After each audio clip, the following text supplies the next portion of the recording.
When I was in high school, like I always had the mentality that all anime was basically like hentai for some reason. Right. How did you feel about episode 19? Yo, that was sick.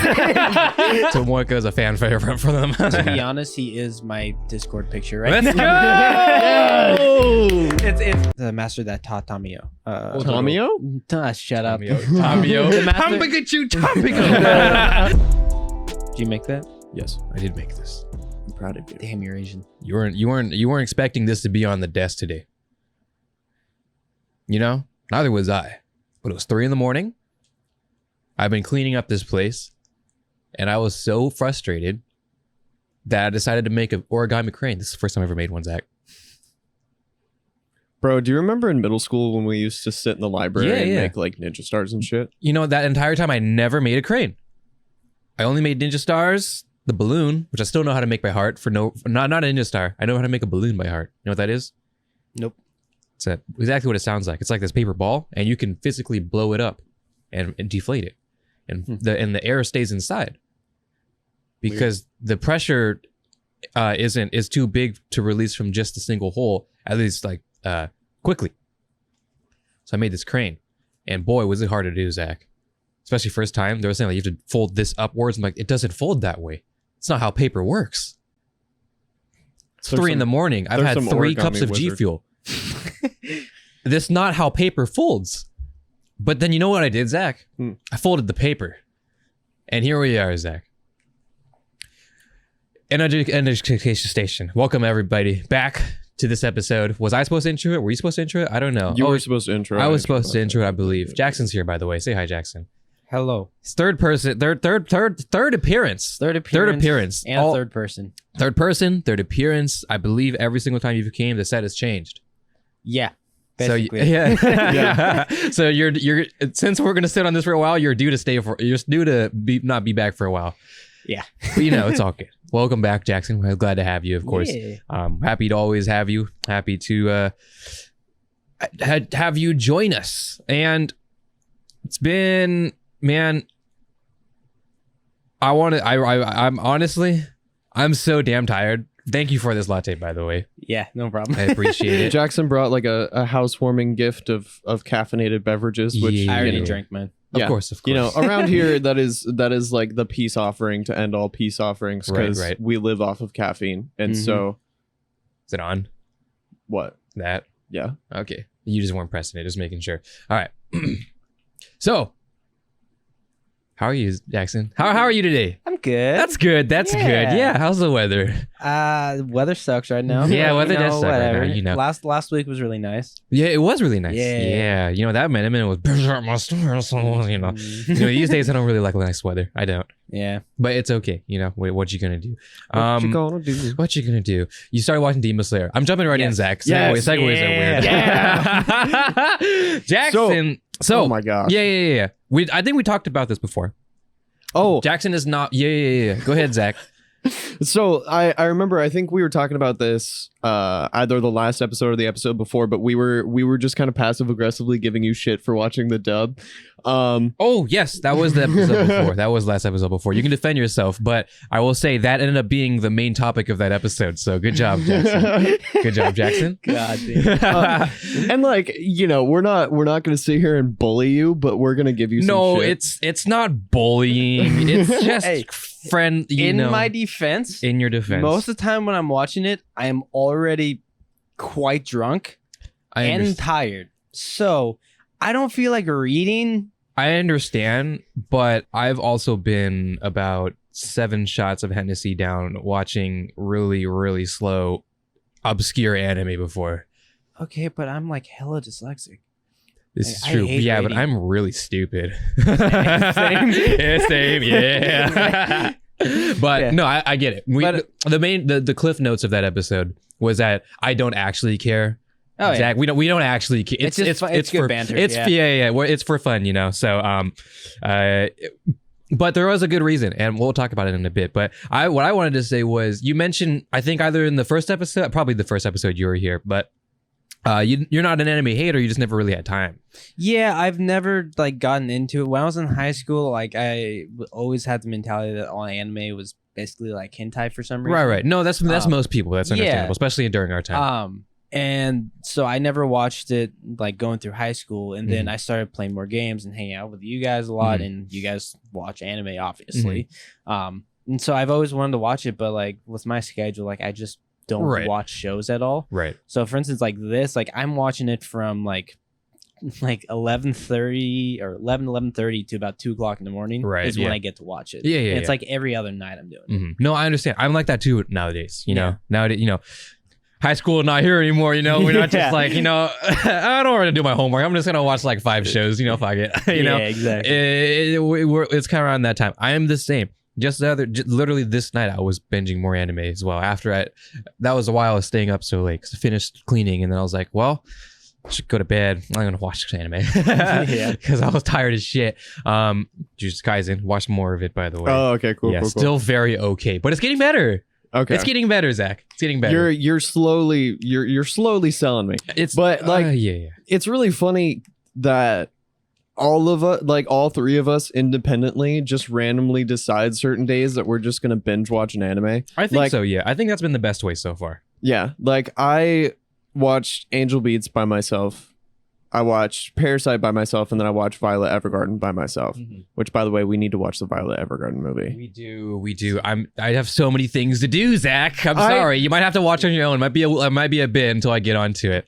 But I'm glad. So, how far are you on Demon Slayer, Jackson? I am on. It's season 1, halfway through episode 21, I believe. Gotcha. That's after the important parts. Yeah, it's right. It's right after the. At this point, there's not spoilers, but I'm sure you could probably tell. It's just kind of it's kind of plateauing right now. It reached the and now it's kind of leveling out, essentially preparing for the next season, if you will, I suppose, or preparing for the movie rather, right?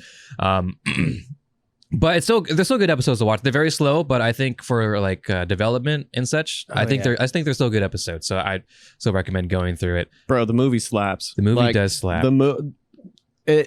We don't want to talk too much about it, but oh my god, he's gonna finish the movie, Zach, and he's gonna hit both of us up. He's like, y'all, get me on next episode. I'm coming the next time you shoot, and I don't care if you want me to or not. Arthur, I'm at your front door, bro. It's like 4 a.m. I'm at your front door. Let's go. Let's do it. No, it's really good. I recommend it, and I never hit my mic, Zach. I can't believe I just did that. It's because of these armrests.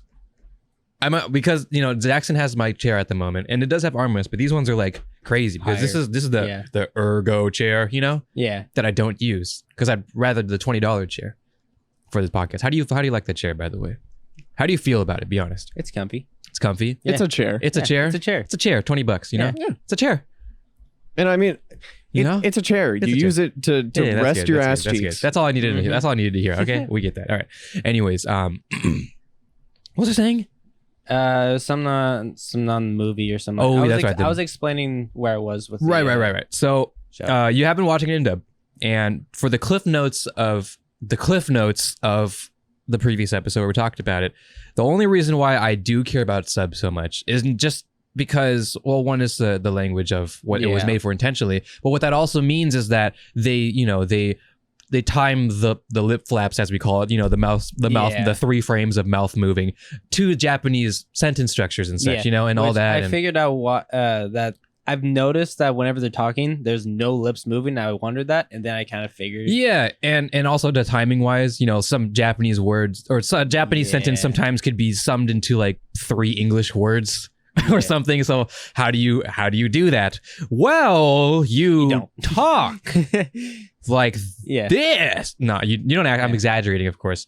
But the main takeaway is that like you're gonna experience this because I told you you're gonna watch the movie and season 2 sub. Yeah, and I understand where it's coming from because when I watched Squid Games, I did watch it in subbed. Korean?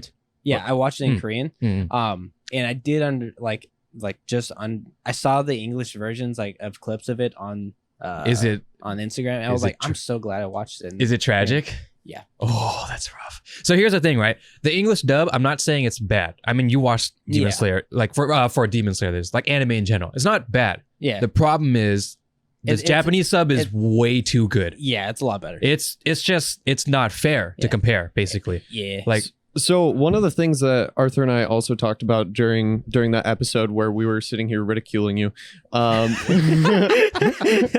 is we were talking about how the performance of the original Seiyu, or like the Japanese voice actors, it's so good.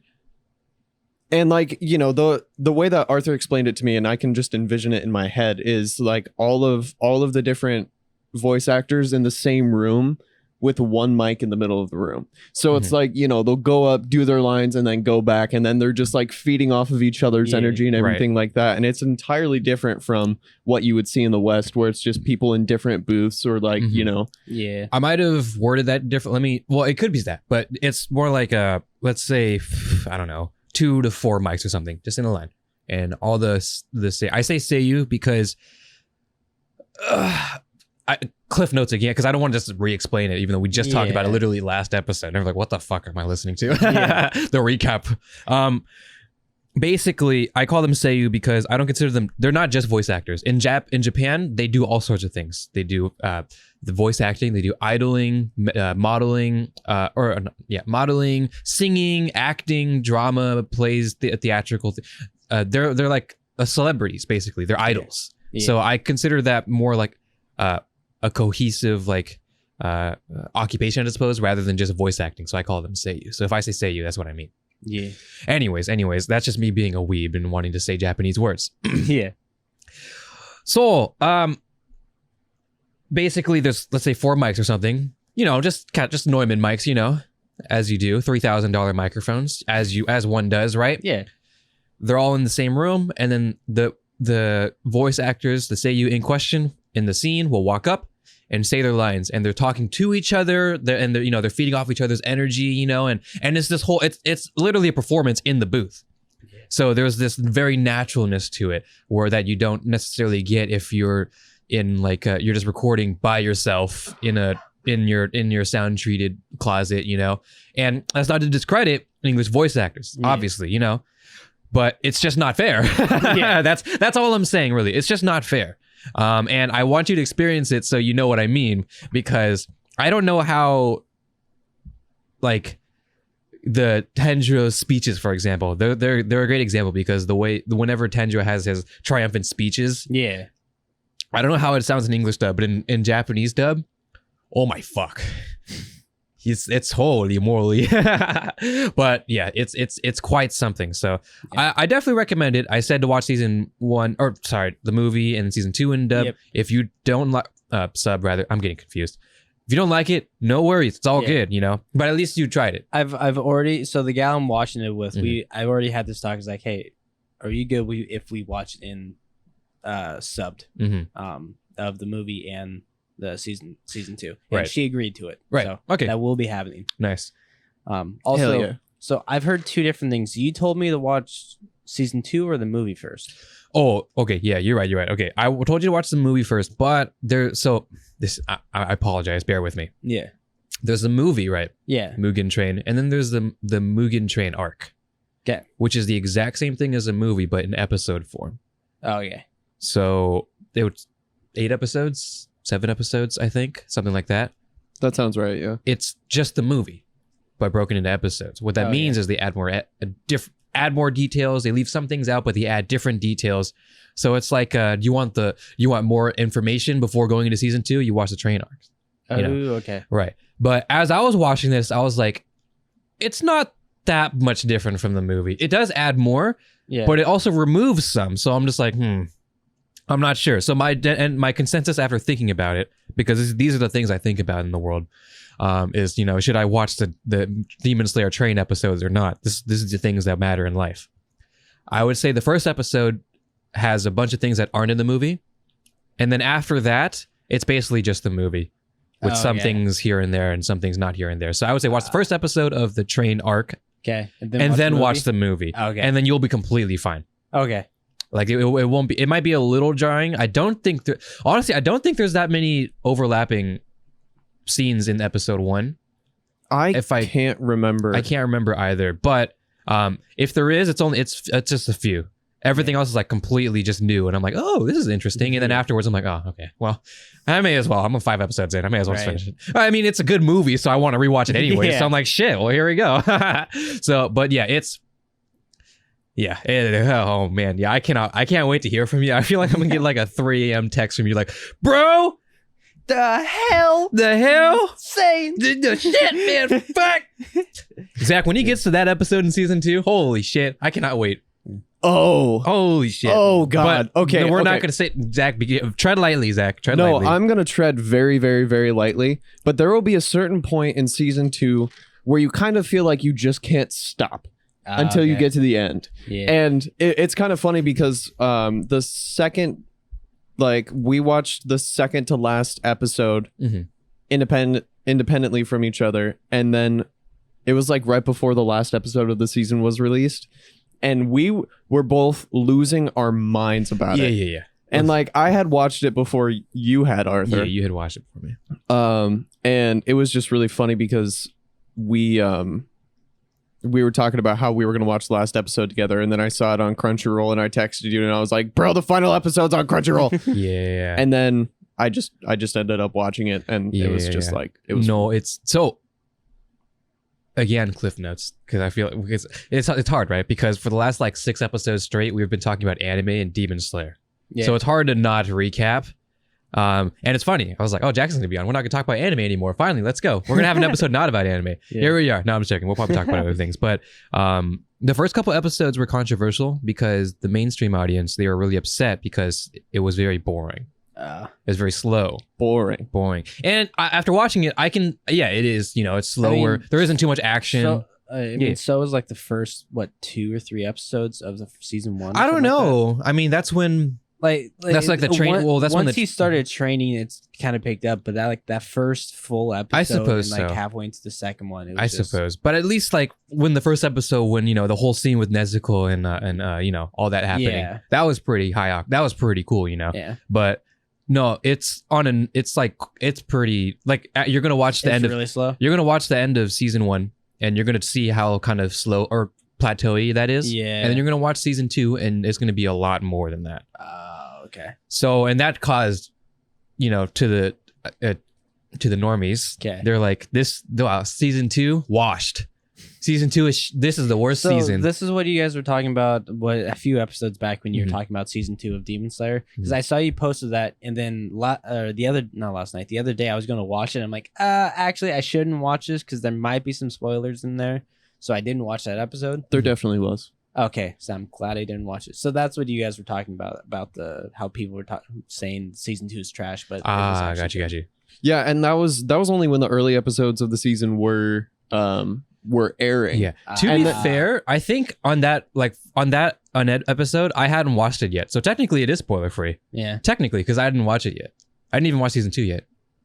Oh, you're right. There were 3 separate occasions where we talked about Demon Slayer. Back to back 3 episodes. One where I hadn't watched it yet. The next one where Zach watched it, and then the next one where I watched it. So I watched the first episode, and we were talking about how the pace had slowed down a lot, and then I had gotten up to the second to last episode, and you hadn't watched it yet. But I predicted what was going to happen. And you predicted correctly, but as one might, and then we ended up doing the episode where both of us had watched it, and we were like, "Oh my god!" Yeah, it is something else. So I'm excited for you to see it. But yeah, I'm just gonna say, bear with the first couple episodes. Okay. I feel like it's not fair because the general crowd and. Not that I'm lumping you with it, but I don't really know where to put you in it. So for now, as your first anime, I'm lumping you in with it. Okay. Is that Demon Slayer is most people's first anime. Okay. And what they came for was what happened in season 1. Yeah. Cool ass demon slaying as Demon Slayer does. Yeah. Fighting and animation and all that. Wicked as shit. Hype as shit. Season 2 comes along. First couple episodes is like very slow. Yeah. Thing is, that happens a lot in anime. Oh yeah. Like just I mean, overall that happens. Yeah, like character building and world kind of detailing.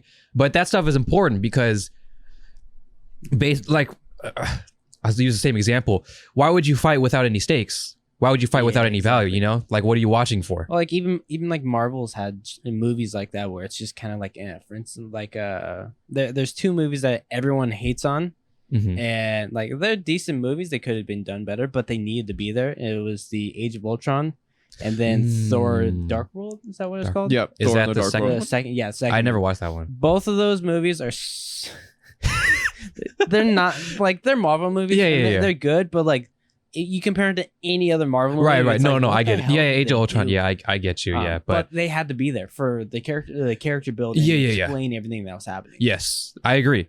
And that's what's important. So, that happens. I'm like, okay, y'all can handle like 3-4 episodes of just this because when you get to the latter half of the season, you'll understand why those are important. So that's all I'm going to say. And, it's funny because I was watching Twitter blow up like, yo, these last episodes. I'm like, yo, shut the fuck up. Yo, y'all are tweeting the other week that this Demon Slayer season 2 is mid. Like, whoa. Dude, that's the best example of people hopping on the bandwagon because like, Twitter was upset that Demon Slayer had filler episodes and they were just losing their damn minds. That's just Twitter though, man. No, yeah, but then you realize the reason why there was those filler episodes. Yeah. This happens, right? And people tell me they like, the same crowd watch like One Piece. You know what One Piece is? Yeah. Nope. No, it's this pirate anime. I say pirate anime loosely. I know it's essentially pirates. But I could feel like One Piece fans got really triggered by that. Relax. I'm not dogging on you. I actually would consider watching it at one point. But it has like 500 plus episodes, I think. Oh God. And it's an old show, right? Yeah. And it's still I think it's still ongoing. So that's why it has so many episodes. And it's just like this really long. Back then, like 100 plus episodes were kind of the thing, right? Naruto, Dragon Ball Z, that type of stuff. So these days it's a little different. So that's why One Piece has what it is, because in this age of like 12 episode shows, there's just this one, right? But to my understanding, it's really good, but there's a lot of extra filler. I mean, you have to, right? Filler episodes and such. Yeah. So I'm like, how do y'all watch that? I can't watch like 4 episodes of, Demon Slayer real quick. And, but I don't know, whatever. It's different, right? It's whatever. Yeah. It's weird because like, coming from the animes that you and I have watched together, it's like, oh gosh, I think the order of operations was we watched Demon Slayer season 1, then we watched the Mugen Train movie, and then we went to Origaru.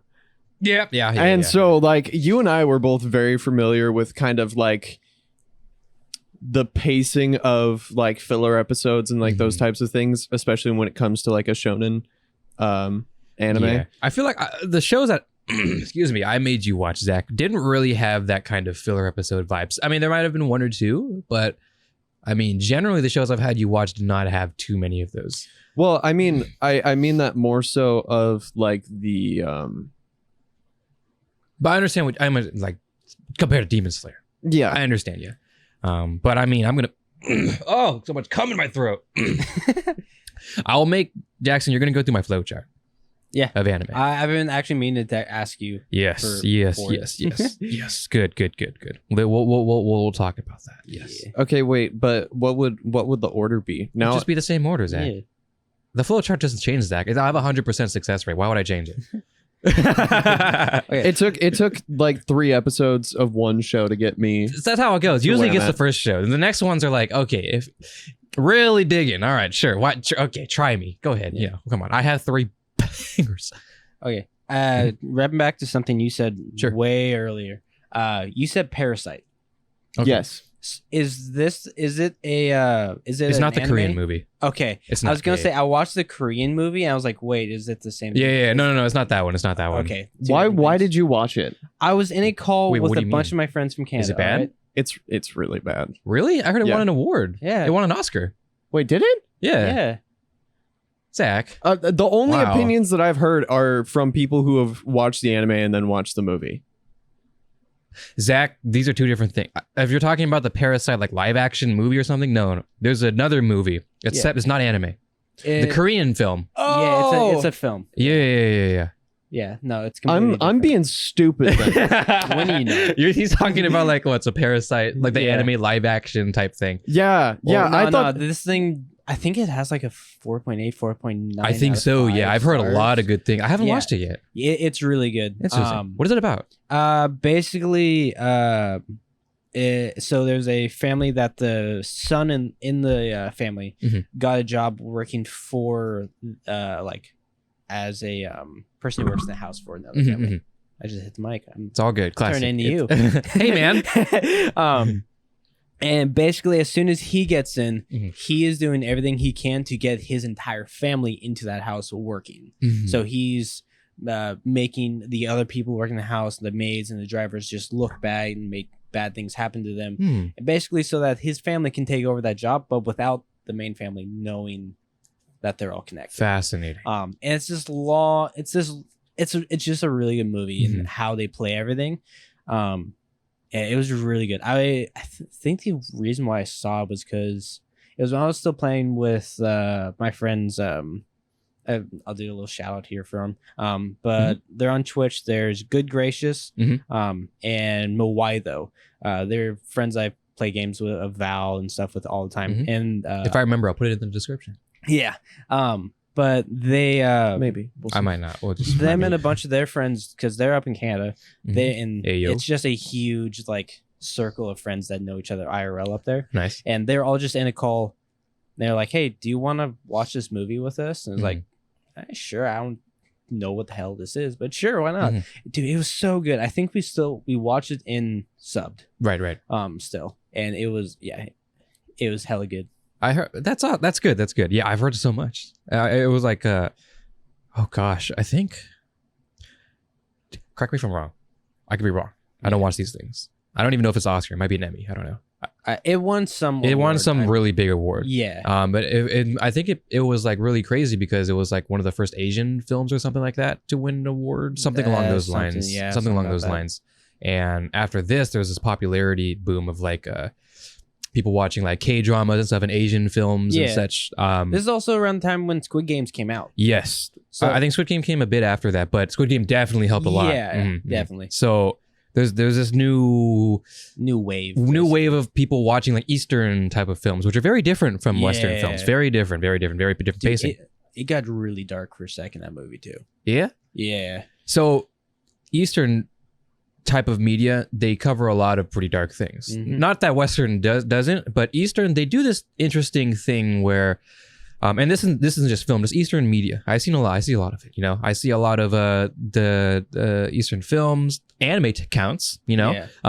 Watching Thai dramas with my mom and my grandma, you know. They do this weird thing where it's kind of like it feels like it's a happy-go-lucky movie. Yeah. But then it flips it on its head. It flips it on its head and then covers really, really dark things indirectly or sometimes just straight up directly. Yeah. And it's very fascinating, this contrast. And they're not afraid to pull their punches. Like they're just like, by the way, here you go. Think about it.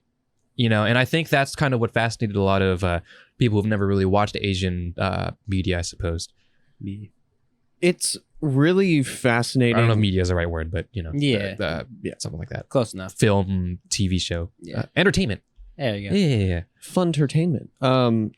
It's really interesting seeing the types of stuff that they talk about, at least in the shows that you and I have watched together, the animes that we've watched, because like it gets really dark sometimes. And like I guess I wasn't prepared for it initially. And like, you know, in Erased, obviously I'm gonna tread lightly. Like they talk about some like really, really dark stuff. And it just kind of caught me off guard because I was like, I was not expecting this to happen. Right. I feel like I just explain it, or to give it a loose example. I feel like you know you're going to get if you look for it, you will get dark things in Western entertainment. I guess in Eastern entertainment, it's like a sucker punch. You didn't even know it was going to be there. Yeah. Even if you didn't look for it, it'll be there. Even in the super happy, cute anime girls doing cute things, slice of life, rural Japan in farmland, you'll get it. Because fuck it. Yeah. Because they want to play with your emotions. They're like, no, I didn't come here for this. Why? They'll do that. Right. And that's what I find fascinating. And that's why I've been watching it so much. Not necessarily just because, weeb anime, Omega lol, but also I've always been around this Eastern media as an Asian, of course. So it fascinated me, at least a little bit, comparing the two. So obviously you guys watch a lot of anime. Mm-hmm. I have one question, and it's a show it's not technically anime. All the older generations says it's anime, but it's just because it's animated. I think I know what you're going to say. Go ahead. But have you guys watched Arcane? Oh, so I've not. Okay. I also don't have Netflix, so No. Well, I do, but it's weird. But I do. Okay. So I don't even play League of Legends. I play Valorant, obviously, which is all Riot Games. Right. But Arcane is based off all of League of Legends stuff. Yes. And it is honestly really good. The storytelling behind it. I haven't heard one person talk crap about it. I've heard so many things about Arcane. Yeah. People who watch or play League, people who don't play League, because it's about League, but the world building and the information building is good enough where you don't even have to know anything about League. No, you don't. It explains everything perfectly for you. And it's definitely it's a good watch. I thought you were gonna. Yeah. It's kind of funny. I'm sure that the people watching are seeing this, but for the audio listeners who are perpetually confused, always, I'm just kind of turning my head back. Yeah, and forth. Zach is kind of on a pivot position right now. Apologize. Yeah, so I'm just kind of swiveling back and forth and trying. to Zach, just pick one fixed location and just stare down at it the whole time and just speak like this. So basically. You see, what had happened was it's really cool because now that I have my toes in the water when it comes to anime, and the shows that I've watched have been just fucking bangers. Come on, I do my best. Come on now. He knows what he's doing. The flowchart never fails, and I strayed away from the flowchart pretty early on too. Yeah, to watch July and April, but that's besides the point. Yeah, Your Lie in April was. Anyways, it's cool because now that we're gonna get you on the flowchart and everything like that, I can recommend shows for the newer anime watchers that are not you Angel Beats and Your Lie in April, and Clannad and that kind of stuff, which I still haven't watched Clannad. You're not going to watch Clannad, Zach, not in your lifetime, unless you can prove to me that you can watch Clannad. Imagine the final boss of sad boy anime, which is ultra depressed. Yeah. No. Let me paint the picture. First season, 20 or 24 episodes of character development and nothing more. The next season, you watch it all crumble for another 20 episodes. Oof. You have to be ready. You have to be ready to think you're ready for it. Okay? I wasn't. I thought I was ready. God. And it's slow. It's old, 2006 maybe. So it's you better be ready. You better even if it's bored, even if you get bored, you got to say, no, I know what's going. I got to keep watching. Yeah. It's funny because we were going down a sad boy anime rabbit hole when we were on the show a little while ago. My fault. My bad. I just thought you'd like them. Well, no, you were talking about Clannad and Angel Beats and all of that kind of stuff. Yeah. And you started talking about Angel Beats and I was like, ooh, that sounds interesting. And then I watched the first couple episodes and of course I got emotionally invested in everything. And then, I ended up crying. I think sad boy animes, that's the official genre, by the way. Sad boy anime. What a great title. Sad boy anime. It's a good encapsulation of dark themes in Eastern type of things, because while I haven't seen very dark things here in the West, mostly because I'm a little pussy boy, but I feel like I'm sure you can agree because you have, and after watching things like Your Lie in April and Angel Beats, definitely different type of topics to tackle, and maybe the same topics but in different ways. So yeah, it's interesting because they look at it from a very human perspective, and it's like, you know, they treat their characters like they're people, and like, you know, they have reactions to things that are going on around them, and it's just like, sure. Oh gosh, who made Angel Beats? Wasn't that Kyoto Annie? Yeah, Kyoto Annie. Well, that would be that'd be animation studio. No, oh fuck, it wasn't Kyoto Annie. Maybe it was. It's Key Visuals, if that's what you mean. Key Visuals. That's the development team for like the game. I think something like that, something along those lines. Yeah. You were talking about especially with like the two examples that stuck out to me were Angel Beats and Clannad. Like there's one kind of common theme, or like there's one theme that's put in place in the story of the show, and then they just kind of act like it doesn't exist for a while, and then it comes back and you're like, fuck, I forgot. Yeah, I forgot. They're all dead. Fuck.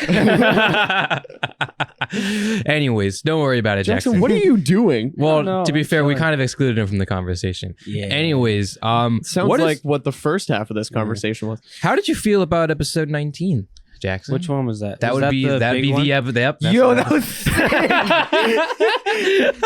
Dude, okay, I'm sitting there, and then when he spoiler warnings. Yeah, yep. All right, spoiler. everybody has seen Demons. Come on, how long has it been out?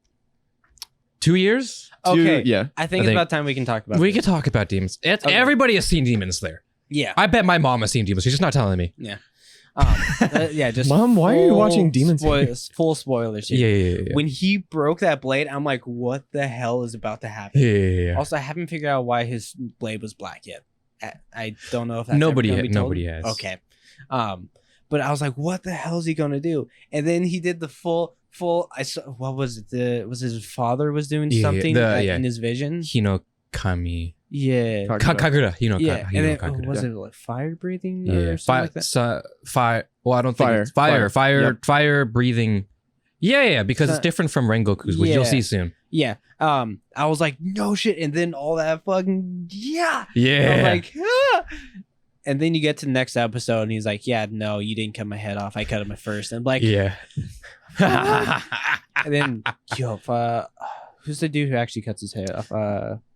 The water. I should know him because he's the pretty boy of the show. Like Sanito or something like that. Oh fuck. I forgot the name. I should know. Anyway. Yeah, go ahead. I'm gonna try and remember because. And then the next episode, when like that big massive attack comes from Tomoika. All right, go ahead. Yeah.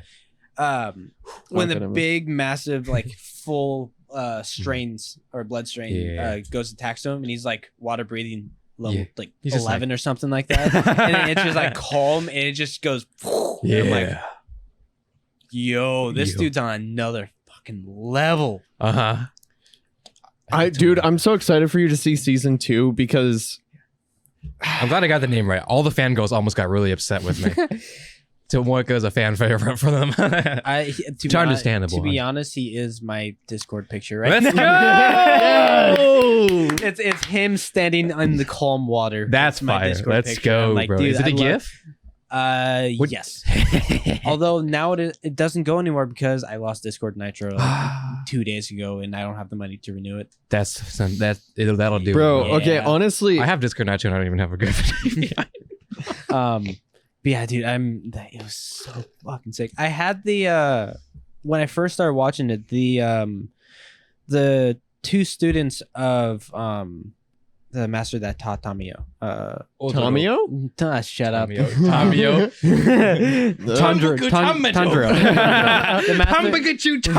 The master taught Odoroki, I believe. Yeah. Odoroki. Goblin so mask guy. The two students that he had trained previously that like came to Tamio in what is it? Tanjiro? I'm a horrible name, man. Tamio. That came to Tanjiro in like vision, everything. Yeah. The the male guy was my Discord picture because I just loved his aesthetic. That's respect. I loved his aesthetic and just the overall like calmness and like just like coolness about him. The girl was actually my Twitter API for a while. I really liked their vibe. Yeah, like that. For like the longest time, dude, I loved their vibe. I found out they're dead. I'm like, no, dude, no, that was my favorite dude. Yeah, I think so. You don't really get this yet, but you might after you watch some more anime.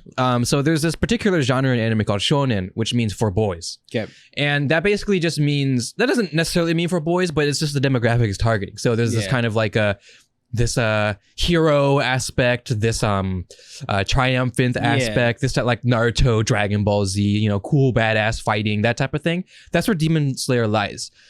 But I think for the first time in a long time, barring like Naruto or something like this where there's like 12 episodes and shit, there you have this really dark theme that Demon Slayer does, where it's like there's no strings attached or anything. It's just like it's a really dark period of time where it's not weird that people would just get brutally massacred. Yeah, like it just happens. So I think that like hit really heavy to the people who haven't really seen these type of things. Yeah, they're like, oh my god, Jesus. And I think that they weren't trying to hide it.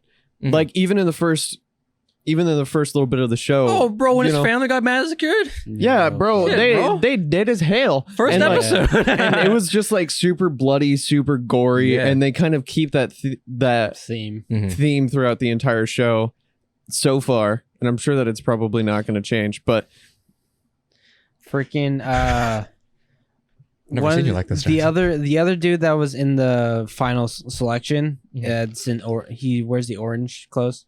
Zenitsu. Yeah, dude, he was pissing me off for the first part during his character development. Yeah. And then as soon as he like blacked out and then became the actual warrior that he is, I was just like, okay, I actually like this dude. But he was pissing me off. It was just constant like, yeah. Yeah, I know. I was like, I hate this character so much. Like, I don't even want to watch him right now. Like, what is going on? And then that happened, and I'm like, so that's how it is. I get it. And then it started building him in the battle against the spider, whatever it was. Those are, And I'm just like, okay, this character has so much stuff. Yeah. There's a reason why he crashed. He has a lot of potential. It's just like, I agree. So, he's a fan favorite for a lot of people. After watching these episodes, I get it now why he's liked. But when you're new to it, it's like, why do people like him? He's literally just crying every single sentence that he's saying. Okay, but would you understand if I told you he could be someone's top one? Yeah. You think? After getting through some of this and like what he threw down in that battle at the end, where I am in the season. Right. Like I can understand that. Okay, that's respectable. So I can't. Because I'm sorry. It's okay. I only can't just because like I respect him now. Yeah. I still find him annoying, but I respect that he's like the straight man in the group of Tanjiro and Inosuke. Like he's like, you guys are fucking idiots, Yeah. I respect that part. But he's a funny character. He is a funny character. But when there's Tanjiro and when there's Tomoika, and when there's like all these badass characters, Shinobu, which you're gonna find out is great top. You might have already found out she's top tier baddie. Butterfly girl. Girl. Yeah, dude, she is. When she took the sword out, and it was just like the tip. I was like, what the fuck is this? And I'm like, oh, poison. Oh, dude, the poison. Cusco's poison. And then she's just like so chill and laughable about it, but like so straight to the point. Dude, she is on a different level. She's fucking terrifying. Yeah. Like, that's what I love about her. Dude, at first it's like, dude, she's so cute, she's cool and everything, and I can see where she can be put into battle, and then that happens, and she's like, yeah, mommy, that type of yeah, and like I think the fact that she's so cute just makes it like even more terrifying. She has this just downplaying sadistic voice, where she's just like, oh, like, I'm gonna cut out your eyes and then do this to you while smiling. It's like, The fuck? Fuck. Yes, please. No. I apologize. I'm sorry. I'll contain myself. Yeah, it's really cool. I'm so glad that we're here, Jackson. Like, you know, I would never have thought. Yeah. I would never have thought this day would come. It's especially like satisfying because I've been wanting you to watch anime since I started watching anime because, like, bro, fucking Tanjiro's theme. Oh, dude, yeah, the song that So played good. during when he went into Hino Kagura, the Tanjiro's theme, that whole arrangement is fucked. I have it in my playlist. My playlist. Be in the car driving, like, yeah, I mean, there's days where you only hear like Japanese, isn't there? yes. Yeah. I mean, you gotta understand. I think in Twitter, I follow almost 1,000 people, which wasn't the case before. But that's until I started following more Japanese accounts. I think artists and such, you know. Yeah. And then I realized, I think I follow more Japanese than I do English, and it's apparent. Sometimes it's like literally the only thing I see and the only thing I hear. I mean, you know, obviously there's a lot of people in my house. I might talk to them, but sometimes maybe I don't. Maybe my parents are off in the casino as they might, you know, and I'm the only one, you know, I wake up, they're gone at work, go to the casino. Yeah. I eat lunch, dinner. I don't eat breakfast. You know, I eat my meals by myself, you know, or maybe my brother, but he doesn't cut out a lot. And I'm just like, yeah, Japanese is the only thing I see. And then I go on YouTube and I watch my VTubers and they speak Japanese. Yeah. And I'm like, yes, I'm Japanese. I am Japanese. Yes. I mean, there's a reason why we call you the Asian boy. The Asian boy. I know. I'm basically just a disgrace to my country because I'm not Japanese and I prefer Japanese culture. No, that's a lie. I'm sorry. I don't prefer Japanese culture. It just interests me. It's fun. It's funny you say it because literally in our Discord, there's Asian boy, tall boy, and cheese boy. Cheese boy. Yeah. Yeah. I think I changed. I back thought I was sad boy. No, you were long boy, I believe. You're long boy. I think that's what it sad was. boy is Alec. No. Oh yeah, Yeah, sad boy is Alec. Yeah, which I even tried to get him to come today, and he's like, "Nah, I gotta work." I was like, Yeah, it's tough. That's tough. I'm waiting. To be waiting for fair, that I don't school think we're too episode. prepared for the four person after the tornado that you got. Jackson, this room was not like this. Like literally a couple hours ago, there was shit everywhere. Like you could barely walk. Yeah, Zach was here. Last year we did. It was like this. It was the aftermath of building a computer there. We're building and replacing a desk here. And this was just like, well, it's surface area for me to put shit on. The floor, that's also surface area. I'm just going to put shit down on there. So it was not pretty. And honestly, frankly, I didn't want you to see me at this and on my lowest. I mean, I've been over to his place multiple That's times. fair. That's fair. No, it's I've seen it. worse. No, like. You Well, should have seen. You should All right, have seen that's his fair. room a few That's times. That's fair. Maybe he's cleaned up whenever I've came over. I probably did. He probably did. I mean, as the one thing does. is that I come over like unexpectedly. Mhm. Yeah, so he'll just fucking show up at my house and he'll just be like, "Sup, bitch?" There's one day, Tight. so I went out fishing in the morning. Oh my god. Fishing in the morning. I get to we get back to my buddy's house. It's in Battleground. Yeah. And I start driving home, and as soon as I get in the car, I'm like, dude, I need to go to the bathroom. Mhm. Like, need to go now. Yeah. I'm not making it home. So I literally just pull up to his place, call him, and I'm like, hey, let me in. I need to go. I need to take a shit in Mhm. really quick. And I couldn't make it home. So I literally just show up to his place, tell him like, yo, let me in. I gotta poop. I gotta take a shit. Yep. Went to the bathroom, gave him a hug, took off. He just left. He was like, That's wholesome in a way. I like that. I mean, to be fair, I also know how to get into your house, like even if the front door is locked. "Jackson, you ended up on my fucking roof." Yeah. Have we told this story? Yes. We did. Okay. Yeah. On the podcast? Mhm. Yeah, I remember. Okay. But yeah, The episode was called "White People Are Crazy." I remember that's this. what it was. Yeah. Yeah, That because was we were also talking when about. we were talking about cliff jumping. Yeah, Yes. and That was back in August. It was the last time I was on. Or that was August, the day September. after we I went think so. cliff jumping. Yes, yes, Yeah. it was Yeah. because you mentioned you guys were on an adventure and then you came back. Yeah. I was like, I see. Yeah. Or wait, no. That's how. Oh, speaking of which, thank you for the eggs. I don't know if I ever thanked you. Did I ever thank you? I think you did, yeah. Hopefully, maybe I did when I took them. Yeah. This man gave me farm fresh eggs. Like, come I think on, bro. you did because it was after the first time I came over and recorded with you guys. Because right after is when we built the PC, I think. Yes. And then I got you the eggs, and then next time I was on the episode, you said my family was very thankful. Yeah, they use it immediately. Well, the reason why we had so many is because my dad was gone for like, right. Oh god, both my parents were gone for like 2.5 weeks. So all those eggs, I only eat 2 a day. Yeah. So I eat 2 a day. That's 2 a day going out, but we have like 10 coming in every single day. Yeah, the ratio is just we had stacks upon stacks upon stacks of just fresh eggs. Right. So my dad was literally just giving them away. I'm like, no, I know, like I'm not paying you for anything, but like eggs. Shit, man. Hey, shit, man. I can take a trade here and there. Come on, the earliest form of relationship building is trading. Come on now, trading goods, trading labor. Come on now, come on. You know what does this dollar bill mean? It doesn't mean anything. Nah, you know what I mean? It's just trading. It's just trading. You know, like CS:GO skins. Yeah. Yo, I had a really good night on CS:GO last night. I had a friend of mine send me.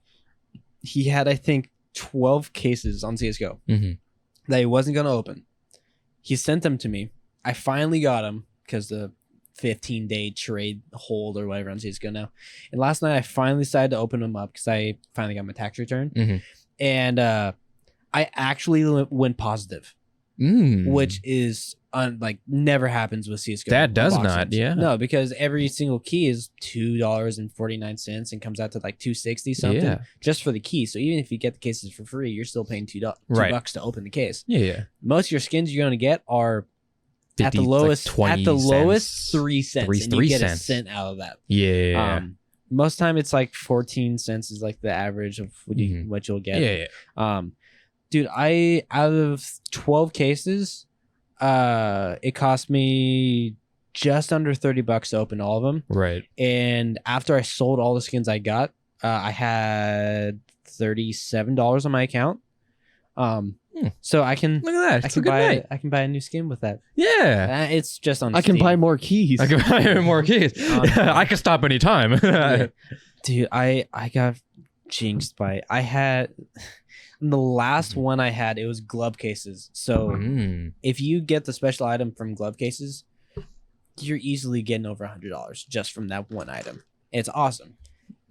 I saw the gold coming. I'm like, I'm getting gloves. And then it went one more over. I'm like, oh, yeah. No. And then I still got like a red or something like that, which, I mean, it made me. I mean, yeah. I was able to sell that. I think a red by default like will net you a positive. Yeah, I got like $6 for that one. But I got 2 reds and 3 pinks last night out of the 12, and just those got me over. Is pink higher than? No, pink is lower than red. Pink's right? lower than red. Yeah. It goes like gray, blue, purple, pink, red. I think so. Yeah. And then because you trade purples to pinks and pinks to red. And then you have the gold tier items which you can't trade up to. Right. But those are like knives, gloves, stuff like that. Where the real money. It's been so long since I've opened a CS:GO case. You know, I used to not really get it. Yeah. And then I played gacha games, and I'm like, okay, I get it now. Yeah. Yeah. And I kind of I still have like I have a few $1,000 inventory on there right now. Yeah. That's good. I have a really cool like tiger tooth knife right now. It's a tiger tooth bayonet. Yeah. Damn. That's so good. I think you had it during the hide and seek game, right? I think I saw it. I think so. Yeah. I think I saw it. Yeah. Bro, we need to get back. We need to get back on CS:GO because I thought it was a myth. Yeah. The man, the myth, the legend. Dude, just like the hide and seek games, but also just five of us going into. I really want to play another competitive match. Dude, like it was so much it's fun. so much we just fun. Goof around. Yeah, that's what. Okay, that's what I dislike. Okay, I played CS:GO like because like way back when it got really popular. Because what happened was everyone's playing COD. COD got boring, and then everybody went to CS:GO, and CS:GO got really popular. Not that that's what made it popular, but a lot of people played it because of that, right? So I jumped on too. And I never got ranked. I didn't play enough because I play all sorts of things. So I never really had the time to just sit down and crank it out. But I played a ton, and I loved playing it. Also, I don't know if it's still the same, but back then you had to be like level 3 or something to get to be in ranked, something along those lines. I don't remember anymore. So it's been so long since I started. So I had to get to level 3. Yeah. And that took a while. And then I played a couple games and then I didn't get ranked yet. And then I never played enough after that. I play Valorant basically daily and so much that I'm always playing competitive in it. Right. So CSGO is one of those games that I'll hop on there. I'll do a few comp games, just kind of mess around, everything like that. But I love having it for whenever we play because it's just shenanigans. It is, yeah. I think relax. It's because it's an old game, and everybody kind of gets it. Nobody really is not trying that. I mean, we're an unranked, but it's still 5v5. Yeah, I mean, there's a try hard every now and then, but in general, it's just like everybody's in text chat, the game chat, and just and having a time. Of us fuckers are all just so toxic on that game. Oh yeah. Oh my gosh, dude, I love how I kind of just forced everyone to interact with each other in the friend group, like in the Goon Squad. Yeah. Like I just forced everyone into a Discord call, and then everyone just kind of independently was like, all right, you're pretty chill. And now I work out with 2 of the guys we play games with and still friends with you. And then I talk to you every once in a while too. Yeah. We're all friends. Yeah. And it makes me very happy. And so when we have those days where like I'll go, and the Discord server that I have is called the Goon Squad. Whenever I go onto the Goon Squad server some nights, it's it'll what are you doing? Oh, he's blocking the shot a little bit. Oh, okay. I'll just see people just kind of like hanging out in the voice chat together. And like there was one night where you and Logan was Logan, Alec, and I. So what happened was what was it? I was about to go to bed, and then I saw Alec was playing Modern Warfare or MW or something like that. So I hopped in and said hi to him, and then I was going to go to bed, and then he was like, "Do you want?" Or I think we both like wanted to do a 1v1 on CS or something like that. So we hopped on there, and then Logan hopped in as soon as we started, and then all of a sudden your ass hopped in. We're like, "Fucking what the hell?" And then that's when we just started playing all together again. And that was when we were doing the it was hide and seek, but it was with auto jump on, so we were able to bunny hop. Oh my gosh! And the infinite bunny hopping hated me, bro. Because to be fair, right? That's some bullshit. I played this too. It's some bullshit. Okay, like if I'm on CS:GO anymore, most time I'm doing surfing. And where it's all about movement and everything like that. So forgot about surfing. That's cool. So when it comes to bee hopping, when you have auto jumps, it's so easy for me because I'm so used to just maneuvering away to gain speed. Yes. So all of a sudden, like you have both Alec and you were just learning how to do it. I figured it out quite quickly. All of a sudden, you guys like, I got some speed, and you're going this way, and then there's just me. Oh yeah, I figured it out towards the end pretty well. Yeah, but that doesn't make me still not like it. I'm an old guy, right? I play CS:GO back in the day. It got so bad that Logan actually had to just turn off auto jump. Yeah, good on him. That was so funny. Yeah, and like those impromptu game sessions are always the most fun. Oh yeah, because like probably one of the most iconic moments in my streaming career was when we were playing hide and seek with Alec and Logan.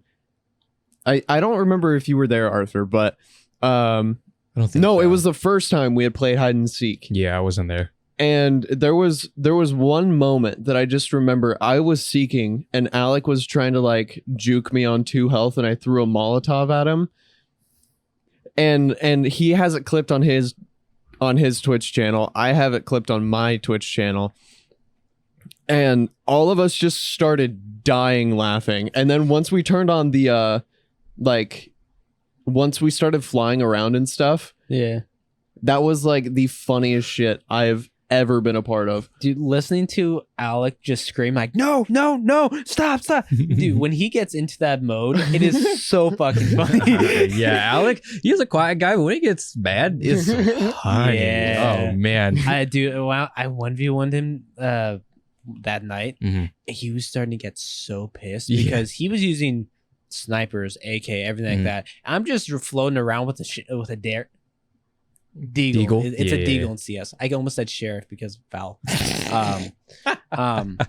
Yikes. I was just floating around with a Deagle. I just pop around the corner, headshot him. Up around the other corner, headshot him. He's starting to get so pissed at me. Oh man! And then that's when Logan also hopped on, and then played hide and seek. There's one map that we played when we first started doing it that I've wanted to go back to, but Logan doesn't know what map it is. Was it the house? It was the house, like the haunted house one. Yeah. Where I kept going into the monster spawn. Whenever we would go into it, I would just like sneak into his spawn and then just sit there for the entire game. But I haven't been able to find it. Neither has Logan. Dude, that was the best map too. It was small, and with 5 people, the games went quick. But that last person always took a second, which added to the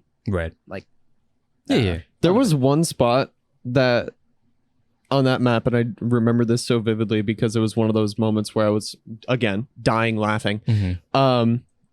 Where Logan was trying to show me a spot, and then I ended up permanently getting stuck in one spot, and so I think he got stuck and he was trying to tell me how to get there. And then I got there and I also got stuck. And you couldn't find us because we were like kind of no-clipped into the ceiling. Yeah, you were glitched out. I got you on it because I just was swinging around and I found you and killed you. But Logan was still stuck in the spot, but he was stuck higher. That's right. I couldn't reach him. That was so funny. There was also time on Dust 2 where we hopped into that tree. Oh my! That was where the no clipping or the no clip started. Yeah, that was you and me that got stuck in there on Dust. So we got stuck in between a pine tree or like a wall and a pine tree because on that map the pine trees are actually ladders, so you can climb up them.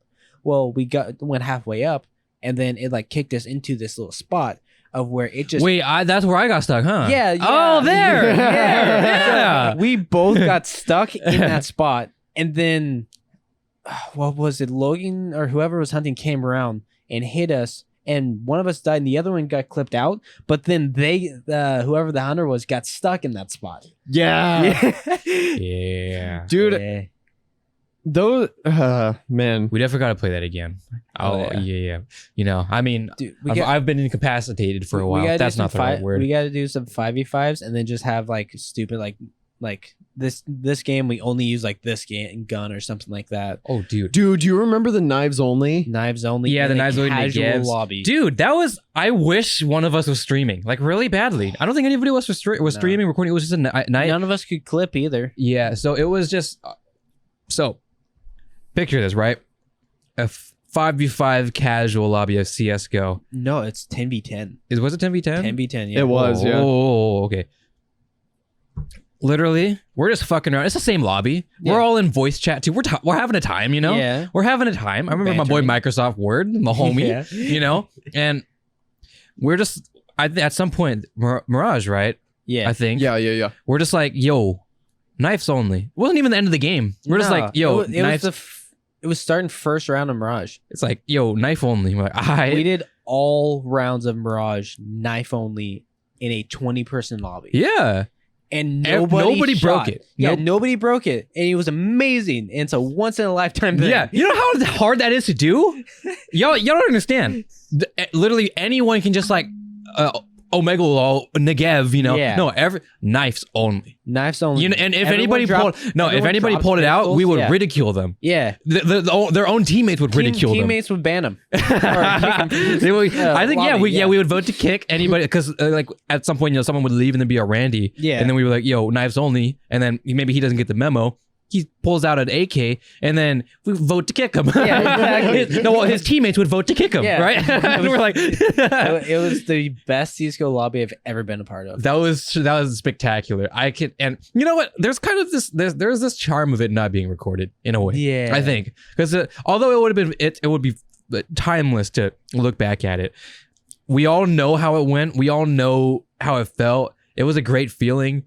But it's just for us, you know? Yeah. An experience that only we have. So I think I saw this. So I was going through Alex clips on Twitch.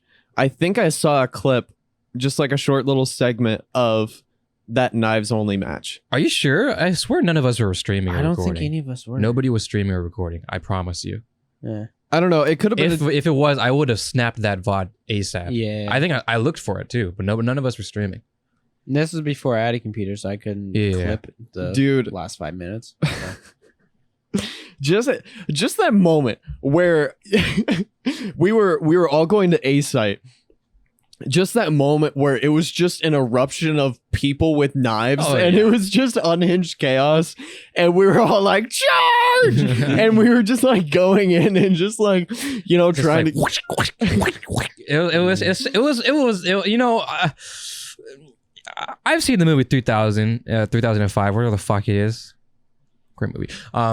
Yeah, imagine like that, but better. I feel like, you know, instead of swords, it's just a bunch of CS:GO nerds. Yeah. I think that's you know, I've said this, Zach. Community things, things where it's just like, you know, there's no rules attached. It's just like a mutual agreement of something that doesn't need to be like in contract or anything. It's just like let's have a time. See, I've actually had this happen on Val too. No way. Yeah. Not on Val. Yeah. So I went into it wasn't a competitive match. It was unrated. But it's still 1st to 13.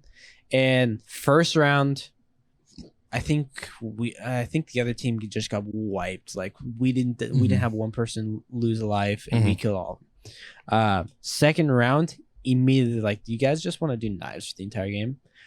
Meet mid. Our stage would wall us up. Their stage would wall them up, and then two people at a time, one from each thing. And it was just that's fire. We did it for the fire. The entire game. Oh my god, it was so good. I was playing with my buddy Indy, who also a great streamer, really awesome dude. Indy Ghost 1602. I'm gonna shout him out because he's done so much for me too. I think he had it clipped on his channel for a while, but it was so fun just because of how much dedication and how much like humanness you have to have for everyone to do that. Dude, you don't get that in games. The commitment to the bit. Like you have to appreciate those moments where everyone is just full commitment. Like everyone's in on the joke. Everyone's just there to dick around and have a good time. And then it just turns into this beautiful moment where you just see 20 people just running into the middle. Well, with here's knives. the thing, right? So in Val, for an unrated, does the lobby refresh?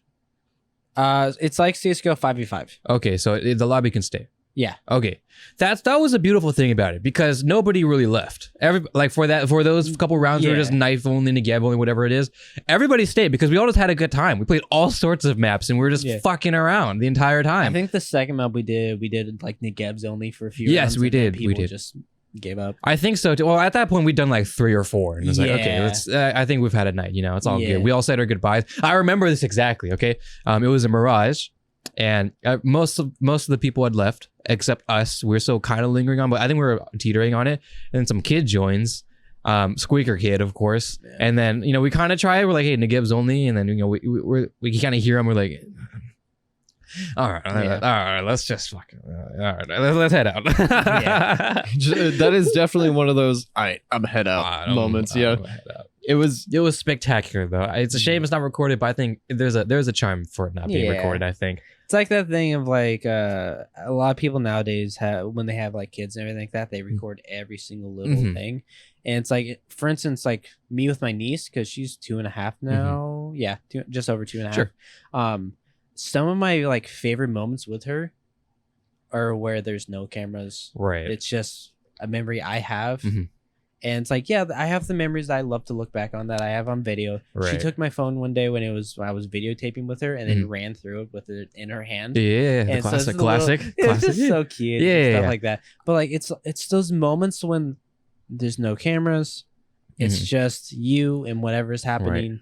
And it's just a pure thing. You know, there's this kind of line that I've been trying to draw recently, and it's so I not now, of course, 'cause PC things, but I've been streaming very often, you know, and there's got this point where I almost didn't want to play any games unless I was streaming, you know? Yeah. And I like, not just like, you know, the Genshin Impact, that mouse pad, by the way, Genshin Impact, you know, and at COD or whatever, but just like any game that I had in my library or anything that I was been meaning to play, but like, oh, I want to stream it though, because it'd be fun. And it would be fun. Yeah. But there came a point where I was just like, you know, am I really I am enjoying it, but I miss that moments of just, I don't have to record. I'm just playing by myself. I finished the game. I might maybe, I don't know, talk with my friends about it. But other than that, that's it. It's just for me. I finished like a campaign or whatever the fuck it may be, a story-driven game, a non-story-driven game. I play it, I experience, and I enjoy it and move on. And I don't even mention it. And then maybe somewhere down the line, talk with a friend. Oh, you played that game? Oh, and then we have a moment, right? I think that I've been having a hard time drawing that, and recently I've just kind of been like, okay, I should not care anymore, you know. And it's kind of like that thing where, you know, although I'm not necessarily doing it very much, but I like to think of myself as a form of cinematographer in a way. Yeah. I also, you know, have cameras, and I played around with cameras in my time, and Zach, you have as well as a photographer, right? You know. There's this kind of thing where it's like, you know, living your life through a viewfinder, I suppose, right? Yeah. Where it's like living your life through your phone camera, you know, like what are you doing? You know, there's this I think I went to a Logic concert. You know who Logic is? Yeah. Okay. Rapper, very well known in our COD space. That was the first concert I ever went to, and I decided I'm not gonna record anything. I'm not gonna take a photo of anything. Also, my phone was like almost dead, and my parents drove us there. I'm like, I don't want my phone to die when we need to contact them. That'd be a bad thing. So it's like, you know what? I'm just not gonna. And I had a time, you know? I was there. I was in the moment, and I can't, like, the only person I can express and share it with is my cousin that I went with. And other than that, it's just our moment together. Well, it's like when we went and saw Steve-O, his comedy show. Mm-hmm. Obviously, a comedy show, you can't record anything anyways. Okay. I didn't know that. But yeah, so that's just like kind of like the written. It's actually a written rule. Okay. Actually, I think so. That's good. That's good. But like, obviously, we can't record anything. There's stories that we have that from that comedy show that I don't think we actually want to say out loud, of like certain things that happened or like stories that he told. Mm-hmm. But like, I'm glad that entire experience from that night and that day were just, there's no cameras around, because it's just personal stuff. Right. I think there's always that. There was I cannot remember his name, but there was another comedian who had this topic. He was on what is that called? The show with Sean Evans? No, the Hot Wings one. Oh, okay. Hot Ones. Yep. Yeah. I saw it in a clip, so that's why I can't really remember the comedian very well. But he was saying, he got asked about how he feels about social media being the big thing. And, you know, back then, when he was, you know, he's an older guy, right? Yeah. And comedy shows, you know, were in-house and, you know, venues and stuff, and they're really tight-knit and such. And now there's social media and all this. And how does he feel about that? And he's like, well, these days he has to be careful about what he says. You know, there's this cancel culture type thing, but also like, you know, there's the need and the necessity to be there or not be there, watch it after the fact. Yeah. You know, and it's like, back then it was just, you know, you went to the show, you experienced it, you had a time with the people around you, and then you leave with what he was able to give to you. And now it's this really weird situation that comedians are in. And I understand that, you know, and as someone I've never been to a stand-up comedy show, big or small, and I'd love to go to, of course, but, I'm gonna leave my house, so that's the problem. Yeah. But I get that, you know. It's like, I wonder how he'd be. Was like his audience may be smaller just because you know, some people can watch it on YouTube the next day or whatever, you know, like, and not even just like his revenue, you know, being cut, but just like the experience and his audience and his physical fan base being there, right? Yeah. So I think about that a lot, and now ever since then, I just be like, all right, you know, I don't have to stream. It's all good. I can just play my video games and have a time. Yeah. I think the only reason why, when we get into a call together and like we start playing games or anything like that, the only time that we ever ask if anyone's like streaming or recording or anything is just so that we know to behave ourselves. Right. Yeah. And like, that's the big thing, because like the five of us, like, if nobody's tread lightly. If nobody's streaming, there's no hold back. Yeah, there's no hold back. There's no filter between the five of us. Yeah. And I mean, that comes with the funniest moments there. But at the same time, like, it does go overboard. Yeah, it's tight knit though. You know, it's just between the five of you know, it's between a couple people. Like, there's a lot of funny moments that you can't say in a podcast or even streaming that have happened in those calls. Right. I just touched you. Don't touch me. But yeah, then that question always comes like, okay, before this starts, is anybody streaming? Is anybody streaming? Yeah, that's I love how that's always how that starts because it's like, okay, there's these words we can't say now. Yeah, we need to make sure not to bring up these topics. Yeah, and that's not because like we're horrible people. It's just because like the fact that all of us just end up going on like random tangents and rants and a whole bunch of other stuff, and we just start talking about the most randomly vulgar shit. You know, it's just, you know, there's this whole like cancel culture thing that's going on right now, right? But and then they say all these things on Twitter for their likes and their retweets. I'm an old man, Zach. You know how old I am today? How old are you? I'm 83. I'm old. And, you know, there's this thing where it's just like, you got to make these tweets and you got to make these Instagram posts and these, you know, and he's just like, or they're just like, you know, why would you say these types of things? You know, why would you do these things? And you know what they do after that? They log out, or they close they put their phone down and they talk with their boys and their girls and such and you know, and have a drink and they say some terrible things to each other. Yeah. Just because, not in bad light, it's just how conversation goes when you're comfortable with people and there's no bars. When there's no bars, humans just say things that's on their mind. Yeah. And also it's the context of all of us don't mean like 90% of the stuff that we say. If one of our boys is just being like just straight like, you know, like what the fuck is like, okay, let's calm down a little bit, you know. I think we can all recognize when one of our boys is just like, okay, you know, maybe a little bit. But I don't think any of our friends are like that in general anyways, but I'd imagine like you're out and about with some people and you're having to go maybe a couple of drinks down and this one guy's like radically racist or something. You're like, all right, let's you know, we're saying a couple of Asian jokes here and there, but let's chill a bit, you know. Yo, the Scriblio. There's a difference between recorded Scriblio and not recorded Scriblio. I mean, it's bad because I'm sorry, I'm choking on an ice cube. My bad. I'm pretty like the Twitch regulations is really tight. Like I think you can't even draw like a penis. I'm like, come on now. Like it can be on there, but you have to be like, oh god, that's like not good. You have to disclaimer and you have to disclaimer. Oh, but kids, I know you went to my stream and it prompted you. This is a mature stream for a mature audience, and you said, okay, I know you did that, but I need you to be sure. I need you to know that this is not a penis. Yes. I would never do that. You know? Yeah. I don't say bad words. I don't say bad. Frick you. Oh, when we let the people from Zach's chat I heard about into this. the Scriblio. You never do this. Oh. It was what a horrible idea. I understand. Rookie mistake, Zach. I get it. Okay. Okay. So this is what are you gonna do, you know? This is when I first started streaming and you know, I put too much faith in people on the internet, and I was very, very quickly humbled by the fact that people don't give a shit. People will get you banned.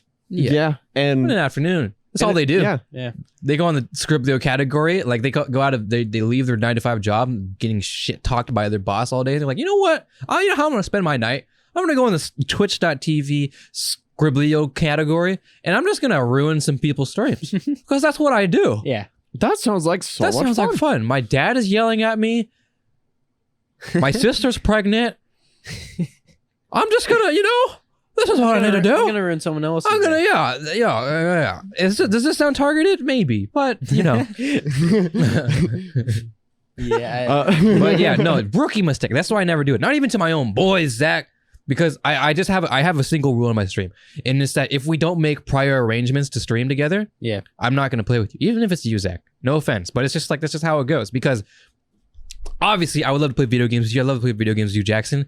But what if I let you play, Zach, and then I have another boy come on my stream? Let Jackson comes on, and then he's like, "Can I play?" I'm like, "Oh, well, I'm just playing with Zach right now. You know, it's just gonna be us. You know," and I don't know. I mean, not that you may or may not say this, but let's just say you go, well, why does Zach get to play with you? Yeah, it's an awkward thing. It's an awkward thing, right? Yeah, or it's just like, you know, you have friend A, friend A, friend B, friend C. Friend A and B hang out, and friend C wants to hang out, but it's just friend A and B hanging out. Yeah. But it's not like friend A and B doesn't want to hang out with friend C. It's just kind of they're hanging out right now. That's all it is, right? They're just vibing.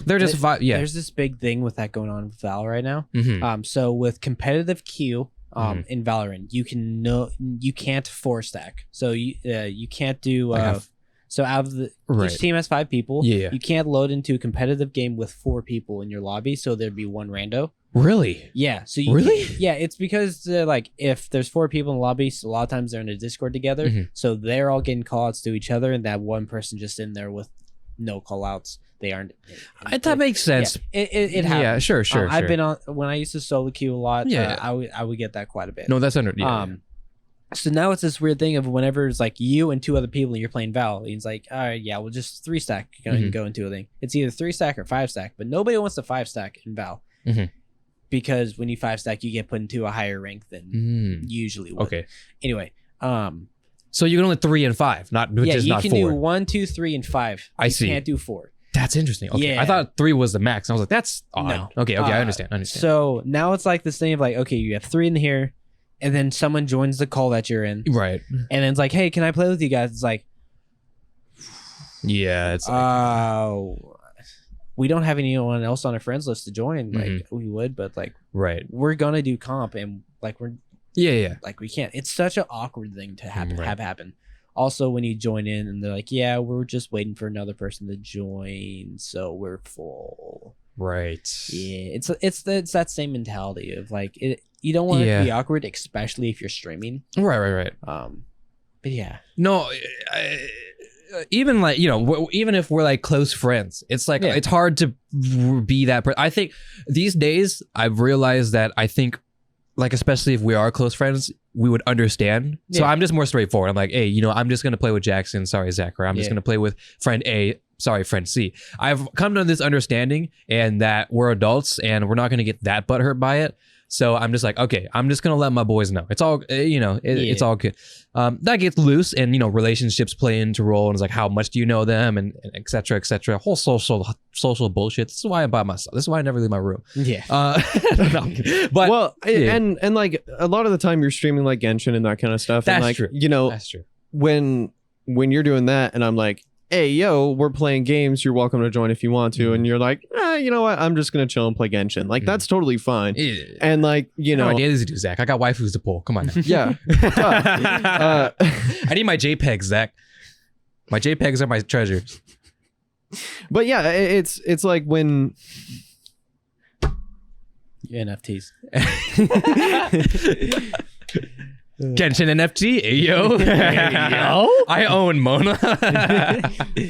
It gets really awkward, and especially when you're just kind of like chilling out streaming, and you're just wanting to vibe, wanting to just chill by yourself with your chat, with your chat, with the boys. With the boys, yeah. It gets a little bit weird when people are like, "Oh, can I join?" And like, if you have one of your IRL homies join, and then people in chat are like, "Oh, why can't I join? Why can't I join?" That ends up kind of muddying the waters a little bit. Yeah. And so like, there have been many, many occasions where you were playing like Cold War or MW or something like that. Yeah, where you can feasibly just join if you want to. Yeah. And like even then, you're like, I'm probably not going to hop in a Discord call. I'm just kind of vibing. Yeah. And it's like, that's completely understandable because like, you're not trying to go try hard with the boys. And like, I get it. Oh, I've done that. Yeah, it's... I've loaded into 3 stacks or 5 stacks and I'm like, no, I'm not joining the call. I don't want to solo queue, but I want to play the game, or like, but I don't want to talk to people. Like no, you're laser focused, right? Yeah, you got the volume to 100. You're like, you're like this sweaty mode. The monitor is right here. Yeah. You see those people? What was it? The Valorant Masters in Reykjavik, Iceland, I think is how you say it. There was one of the players. He was literally sitting there, keyboards on backside of the monitor, and so his mouse. And the thing is literally here, here on him, and it's like, dude, you got to turn your head to see the top left of the screen. Like, how are you playing that close? I got a boy who does that too. 27-inch curved. It's curved. Sure. Oh, it's curved. It's all good, bro. It's no, but he's like the same thing. Monitor or keyboard and mouse, like basically just past the monitor at this point, right? And he's like, and I'm like, bro, no way, no I way, gotta be like this far away. I know, right? Honestly, you can't see it, but I have my monitor like really deep. Yeah, and I'm in the same boat. Like you've seen my setup, you've played on my setup. It's like I'm very much like cleaned up your setup. It's good. He does have my old desk. I do have so he has and monitor, right? Yeah. So he has a chance to fresh up the setup if he likes to. Yeah. Maybe I go to his house and do some housekeeping. Yeah. He also got 144 for the first time. Yeah, that's interesting. I gave him on the show. I sniped a 144 hertz monitor a couple episodes ago. Yeah. 144 hertz 1080p for about $100. Shit, man. I'm like, aren't you usually paying 250? 200 for that caliber or for that type of monitor, about 180 to 200, around that range, right? Yeah. So 50% off, about maybe after shipping or after. Well, I say shipping, but what I didn't realize is that it was actually local pickup only. I didn't see that listing. That's my fault. And it was in Arizona. So I'm like, fuck. I think on a trip. All right, Arizona trip. Hey, y'all. Hey, I'll be there in like 3 days. Wait, I think longer actually, if I think about it. But I talked it out with them. Great gal. She, we figured it out, and she was like, I said, hey, my fault. I'm super sorry. If I ask Big Daddy eBay, do you think we can, have you ship it? I'll cover the shipping, and then she said, yeah, came through. Box somehow wasn't mangled. I was surprised about that. I got it in, and it sat in the background of my webcam, 144 hertz 1080p in the back. Just it had a wallpaper on, and it acted as like a little cool background on my webcam. I'm like, all right, I think I could. I probably shouldn't have this. I don't know. this is too much power for one person. Yeah, I know. Hold. I don't even. See, the thing is, right? It's that thing where you don't know you don't need it, and then when you have it, you can't live without it, right? Yeah. So I'm learning that now. So I have the 2 monitors right now, right? And with that, I had 3 monitors, and I say it was only a background from a webcam. And so to picture it, I have my 2 monitors in front of me, and my third quote unquote monitor, the eBay one, is like all like to my 90 degrees to my left. Yeah. It's not even in my peripheral vision, so there's no ergonomic way to use it. But so what I do with it is, for a window I'm not using, I just drag it over there. Yeah. Free up space in my desktop and my 2 mains, and that's what it ended up being. So now I'm here with 2 monitors, and I'm like, oh fuck. Oh shit, I have way too many things. Okay, so change the topic. Sure. Segways are weird. Yeah, you mentioned what it would be like driving to Arizona. So this next month, I'm gone for like 2 weeks, basically driving across the US. Oh yeah. So I'm flying into Tennessee, into Nashville, hopping in basically a semi truck immediately. Okay. And it's my dad and I. We're driving from Nashville to Foxborough, Massachusetts. So that's about a 17-hour drive. We're doing the weekend event there for it's called Supercross. It's like dirt bike racing indoors. Like they would be able to track in like a baseball stadium or something like that, right? And then race. We're doing the event in Foxborough, and then as soon as that event's done on that Sunday or that Monday, me and him are taking off from Foxborough, Massachusetts, all the way to Denver, Colorado. Oh. Now that is a 29-hour drive. Yeah, I'm like hyped for this. But also, like, I'm not ready to be in a semi-truck. Yeah. For 30 hours in total, almost 50. So have you 40, have you ever gone on like long road trips? Maybe not to this extent, but like not to this extent, but just like a long multi-day. Yeah, so like, for instance, like my family on my dad's side, the closest person that lives besides his sister lives 8 hours away over in Idaho. Right. So we would always take that trip every year. So I'm used to car rides, but this is like a beast. It's a whole other beast. Yeah. See, I've never.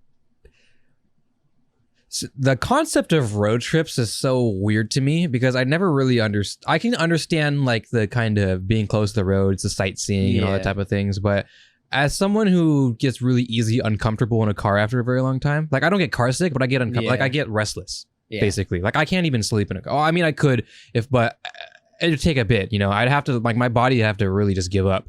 So I get like I move around and not pins and needles, but maybe if it sucks, like, oh fuck, my leg's dead, or something like that. I want to move around. So I feel really uncomfortable in a long car ride. Yeah. Like literally an hour is like, I could not do an hour. See how bad that is. My closest grandparent is hour and 15 away. Fuck. Yeah. Yeah. And it's over in Oregon. So Jackson and I have taken a lot of road trips together. Like we went up to Seaside. We've gone to Tacoma. We went to Pendleton. Yeah. Pendleton. Yeah, there was that one day before last time we drove up to. We took off, drove through the gorge, up to Yakima, Tri-Cities, into the Pendleton, and then that was the day. That was that episode day. And we're doing another trip here in 2 weeks? Yeah, we're just going up to Seattle, but Gotcha. Dude, it's so funny because the girl that we're going with, Grace, she was like super concerned about us making the drive back because we're going to see Jacob Collier. We're going to a concert. Got VIP tickets. Woo! And so she was like super concerned about us driving back, and like she was wanting us to stay in a hotel and stuff like that. And biggest thing is the reason I would have said yes, but you work the next day. I worked the next day. Also, I am missing 2 full weeks of work the same month. For this trip I'm doing. That's pretty rough. I'm only going to be working this next month 10 days out of the month. Yeah. Whew. I am going to be broke, boy. So even if we have, and you're going to be spending money on the I would assume, during the So like even with like the option to stay the night, I just wouldn't really see the point because he called me. He was like, "Hey, would you be interested in staying the night at a hotel in Seattle?" I immediately was like, fuck no. Yeah, no. Dude, shot. First of all, we don't have the money for a hotel over there right now. It's expensive. Also, like, why do that when we just drive home? Yeah. Like, we're driving up there. That's such a feasible drive for us. No, I understand. We've done it before. We've done worse drives than that too. Oh God. We drove down from Tacoma at probably like I think we left Steve-O's show at I think like 10:30. Yeah, and then we made it back by like but we've also had days where the street jam. The street jam was a big one. So what is the street jam? And scootering scene. Okay. There's these things called street jams where a bunch of, for instance, the Seattle one had I think about 200 riders were there. 200 at least. Yeah. We all it's just off of like a shop in Seattle. Sorry. Post the date. It's like, hey, meet here this time on this day. All these people would come and then we go to different spots in Seattle to ride those spots and do cool tricks and everything like that. There's always a bunch of pros that show up and everything like that. So our buddy Andy and us, we actually met at the skate park the day before. So I knew him. He met you for the first time. No, I had already knew him. Oh. Yeah, I already knew him. Anyway, okay. I get off work. I go to skate park. They also happen to be riding it. This was a while ago then. This was 2019. Oh, okay. Summer 2019. Yeah, I was going to say that. And we're just sitting there, and all of a sudden, Andy's on Instagram. Was like, "Hey, the Seattle Street Jam is tomorrow.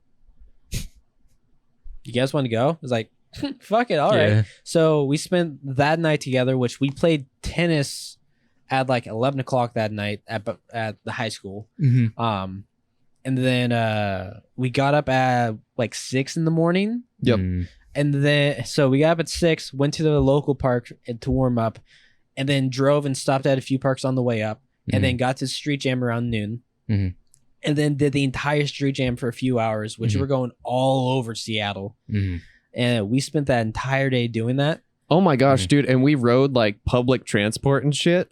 And like it was like about this close to being like unhinged chaos. But just a random sidebar from that trip though. I ended up meeting like one of my favorite pro scooter riders, and I ended up taking pictures for him. Nice. And you mentioned that. You told me this. Yeah. Show me the pics too. That's cool. And so I was able to get into contact with him on Instagram, and that was kind of cool. But anywho, continue. But so we go through that whole thing. We finally finish on we finished about what was it, about 6 o'clock or something like that. We finally finished the street jam. Yeah, I Something think like that. Yeah. So we've been up for 12 hours already, basically just riding and driving the whole entire time. Sorry, there's a rumbly. Yeah. And we hopped in the car and we're like, all right, we'll just go back home. We didn't. We stopped at another skate park and rode there until night. And then on the way home, we stopped at Clatskanie, Oregon, because that park has lights. Mm-hmm. And we rode there, even though the lights weren't even on. So we just rode the rail for like 2 hours there. So we ended up hitting 3 skate parks on the way home. We hit University Place, whatever the places were. Yeah. Yeah. We had 3 on the way home. And then what was it? We got back to your place at like 2:30, 3 o'clock in the morning, something like that. Yeah. Yeah. And then I went home from there. He still had to take Andy home and then go back home because Andy wasn't driving at the time. So that day in total for him was about 24 hours. For me, it was only like 21, I think. Yeah, that was probably one of our longest trips we've done recently. Yeah, and I remember distinctly like sitting in the drive-thru at McDonald's because I needed coffee. And you know, it was like 1 a.m. at this point, and I was like sitting there trying to stay awake, right? Because I drove quite a bit of the trip. I think. Yeah, I drove for about 2 hours, I think 3 hours on the way home. Because you drove back from Clatskanie. Yeah, no, it was from Tacoma to Clatskanie is what I drove. That's right. I helped out a little bit, but that was also before you were really okay with me driving your car. Yeah. That was like the first time you actually allowed me to. Yeah. Yeah, and so I was basically driving like 90% of the time. And so it was so funny just like in the car at like 1 a.m, music is blasting. All of us are about to fall asleep. And I just roll up and I ask for like one of the most caffeinated beverages that they sell at McDonald's. Mm-hmm. And they were like, "Oh, are you making a drive home?" And I was like, "Yeah, I just on a drive." I've been driving literally all day today." Yeah. And she's like, "Oh, yeah. Where have you been?" Seattle, Tacoma, Clatskanie. Start of the day here though. Yeah. No, that's good. Yeah. You had a conversation with a drive-through worker? Yeah. I feel like in the dead of night. Yeah. Bro, they don't have anything better to do. Really? Like, yeah, I like as someone who works in customer service, I could not just sit there and talk. I don't know, like if I imagine myself working a graveyard shift.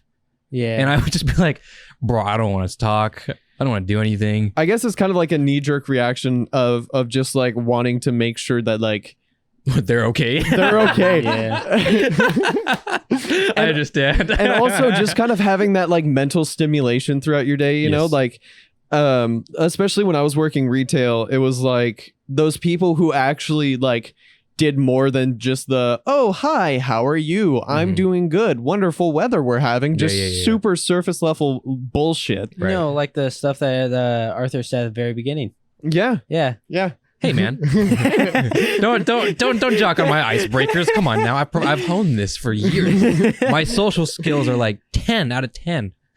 We have been doing this show for like a year. So you forgot a negative on the first number. Hey man, wow, haha, funny, how you so funny? You're funny and yuck. This is the last time I'm on the podcast. So how dare you diss my social skills, you piece of fucking shit. Yeah. So Jackson's never coming back. Yeah. But yeah, just dates with me are very fun. Yeah, so just kind of like going past that surface level type bullshit and just kind of getting into like the I can't imagine being at work right now. Yeah. And they're like, "Yep, you know, it fucking sucks." And I'm like, "Yep, I definitely can imagine that." Like, I don't blame you at all. It's for this reason that I never go to a fast food late at night. Like, I know that's like a thing. And that's fine. Taco Schmel at 3 in the morning, you know, something like that. I don't know. But I just, as someone who works at customer service, right? Right. And handles, and we close at a certain hour, right? Mm-hmm. When it gets to that point in the hour and everybody is just like, there's a fucked line, I'm like, fuck me. you know. And I get that. Yeah. So I don't want to be the person to. But then again, it's weird because they're not closing. Yeah, it's they're just not like closing because they're open the whole time. So yeah, so it's as if it's a midday for mid shift for them. So I remember I went to a Subway that was 24 hours as well. And I remember talking to the guy that was working there. I was like, "How did you get on like the graveyard shift?" And he was honestly just straight with me. He was like, "Dude, I've been a night owl since I was 12 years old. So working the night shift is honestly just so much better for me. Plus, like the people that come in are either high drunk or just really cool people like yourself." No, I understand that. That makes sense because I'm also a night owl. Yeah. These days, as I mentioned before, I'd be up till the birds chirp for various reasons, which is why it's a mystery how I can work a day shift. It's a mystery for me too. I've been wondering that for years at this point. Zach, I've learned this technique where you sleep with your eyes open while standing up and forming conversations with people. That's called disassociating. my soul leaves my body and enters REM sleep for me and then returns back. We call that monkey brain. Head empty. Yeah. Excuse me? You guys ever just like close your eyes for like 20 minutes and then rejuvenates you? It's dude. Like you took a nap, but you're still awake the entire time. You just had your eyes closed. Dude, it's like, or like you close your eyes for like what you think is a second and then you open it and it's like been like 10, 20 minutes or some shit like that. Dude, that's the stuff I always do. Whenever I get back from so I go to the gym now on Tuesday, Thursdays. Dude, I'm always so tired afterwards. Yeah. I'll just lay in my bed. I'll close my eyes, set an alarm for 20 minutes. I don't even sleep, but it's as if I did sleep. Yeah. I think the short, quick naps are more powerful than longer naps because you don't really enter this. I mean, you do technically. I don't science behind sleeping, but you go into a REM sleep. Do you go into REM sleep? But I feel like it's like you maybe it's because you force yourself back up, but you don't. Maybe it's just your body just needed to chill for a little bit, but if you wait too long, then it's you have your body has to remember get itself to function for the rest of the day again. So it'd be as if you had just woken up from a very long sleep. To my understanding, that's how it works. I don't know any science behind it. So I think, and this is also the opinion of somebody who it could totally be talking out of their ass. I think, when you have those really short naps, you go into REM sleep, and REM sleep is kind of like, it's like, woo, fun. But the longer naps you take, you start to kind of go into a deeper sleep. And so when you wake up from that, especially like, if you set an alarm for like an hour. Well, I mean, there's those people that they just nap they take 40-minute naps throughout the day at certain points of the day. Instead of just sleeping for 8 hours straight through the night. Right. Like there's some people that do that stuff. I don't know how it works. I don't know if it's a different, like a time amount or like specific times in the day that they sleep. But like, there's different ways to do it. And I mean, obviously, like it works. Right. Yeah. I do be taking naps, but they be long naps. I guess that's how I function throughout the day. I accidentally take long ass naps. I think I do as well. Yeah, you do. Oh, drama. So what happens is I go to go ahead. So this dude, I'll talk to him at 3:00 p.m. PM. After he woke up at 11. Right. And then fuck you, first of all. And then I'll be like, hey, I'm gonna be doing this around like 4:30. Do you want to, or 5:00? Do you want to join me? He's like, yeah, sure. And then I'll text him and I was like, hey, do you want to go do it? And I won't hear back from him. I'll go do my thing and then come back. And then also I'll get a text from him at 8:00. He was like, yeah, I took a nap. It's always on accident. I always lie to myself and say that once I get horizontal, I'm not going to fall asleep. No longer vertical. There's just no chance. Yeah. I'm a Tetris block. I sit. Yeah. It's like, it's so bizarre because lately I've been able to fall asleep faster and faster. Except for when I'm supposed to. Right. And so, I'll just be, laying on the couch, scrolling the TikToks and the Twitter grams and whatever. And then next thing I know, it's like 8 p.m. and I'm like, what the fuck? How did I get here? For me, I go to bed watching, like, I have my AirPod Pros in, right? And I'm just kind of listening, whether it be music or usually it's a YouTube video. These days I'm really into like longer form content, you know, podcasts, 30+ minute videos. You know, I'm into that more these days. Or the Uned podcast. Or one might be into that, you know. Like Jackson, #1 fan. So because of that, you know, I have those playing in the background while I try and sleep, where I'm like half conscious, half paying attention, and half not. And then, you know, my conscious kind of fights whether I am or not. And that's how I sleep. What that means, though, is that there's this really long period where I am half conscious, half not conscious. And that adds to how long I sleep. And that makes me wake up a lot later than just like a quick nap or anything. So I feel like I've debuffed myself. I can't just sleep. I have to have something playing. I like, you know, it's like the white noise thing. Yeah. That type of theory. I think, you know what I've done, Zach, recently, not all the time. ASMR. So you look at me like that, right? And Jackson looks at me like he agrees, but not really. But he agree. Do you agree? Yeah. Okay. ASMR. You know, it's kind of nice. Yeah. If you don't get into the weird stuff, Well, I mean, I'm not listening to Twitch.tv, you know, ASMR ear licking shit, you know. Exactly. Oh yes, time to sleep. Yes. Yeah, I love listening to Amarath while I do it. Tier 3 sub, you know. Well, I've even done that stuff. So I usually have like a fan or something going on. Yes. Or I can usually hear the rain outside my door or my window, especially living in Washington. Yeah. So whenever I go over to like Bend or something like that, the house that we stay in, it is dead silent at night. There's nothing going on. So I actually have to turn on, I have a playlist on my phone that is rainfall. Rain? Yeah. So I always have that stuff playing. It's like just enough to hear it and like know that's there, and it basically clears your mind. It's a comfort thing, and it gives you something to focus, because it basically statics your mind. Yes, because your mind is thinking about all sorts of things, and you know, it's trying to formulate a dream to give you, you know, and you're like, why should I make this motherfucker dream right now? But you sit, you think, or rather you don't think, it's just the rainfall, it's the air purifier. It's one that gets me a lot is it's like wind going through a forest, just like that sound. That's the one I do a lot of anymore. I used to only do like rain because Pacific Northwest, that's what I'm used to. But like hearing like the wind go through trees and stuff like that is so when I was a kid, I actually had like a little white noise machine. And I used to use that like a ton when I was a kid. And as I got older, I just kind of stopped using it. And now, and like people get kind of mad at me because my room is so cold all the time. And hence the reason why we have the AC going I get mad here. at you because your house is so cold. Yeah. The AC has to blow, and now I have to denoise it in editing software. Yeah. Just because I'm a clammy lad. Notice how both of them are wearing hoodies and I'm wearing a t-shirt. This is like not. Well, it's it's a.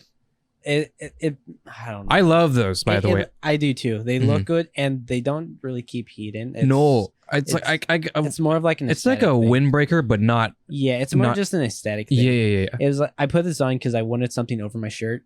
No, I get that. But I didn't want to wear a hoodie because I knew you had the AC on.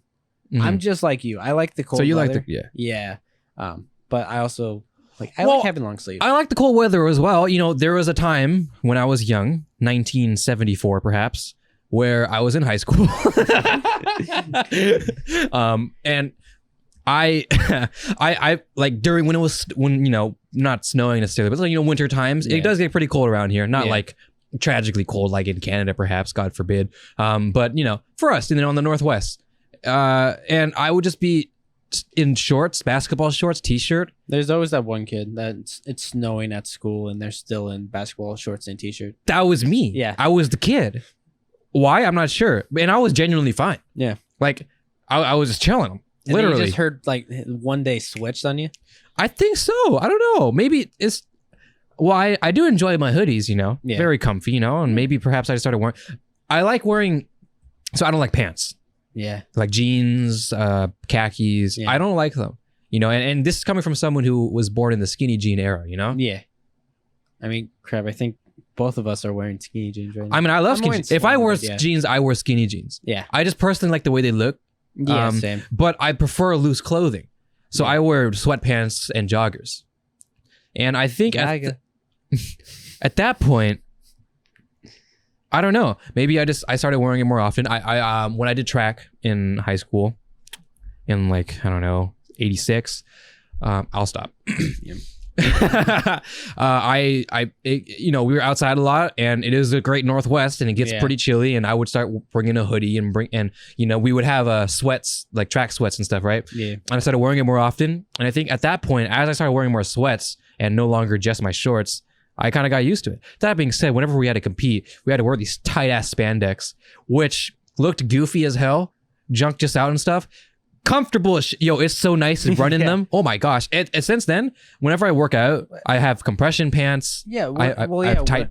I have the those type of clothing. Yeah, I would wear compression pants when I was riding dirt bikes.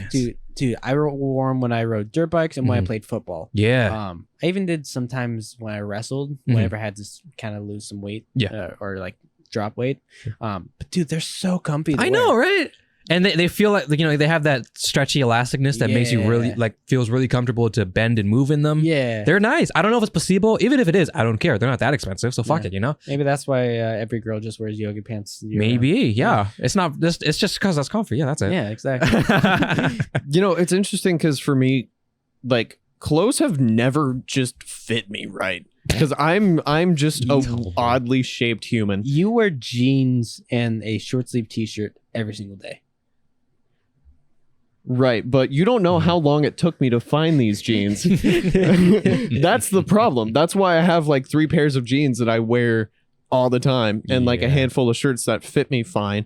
But like, I'm the type of sociopath that will go rock climbing in jeans and be content. Dude, we went rock climbing and you were in your hippie costume. Yeah.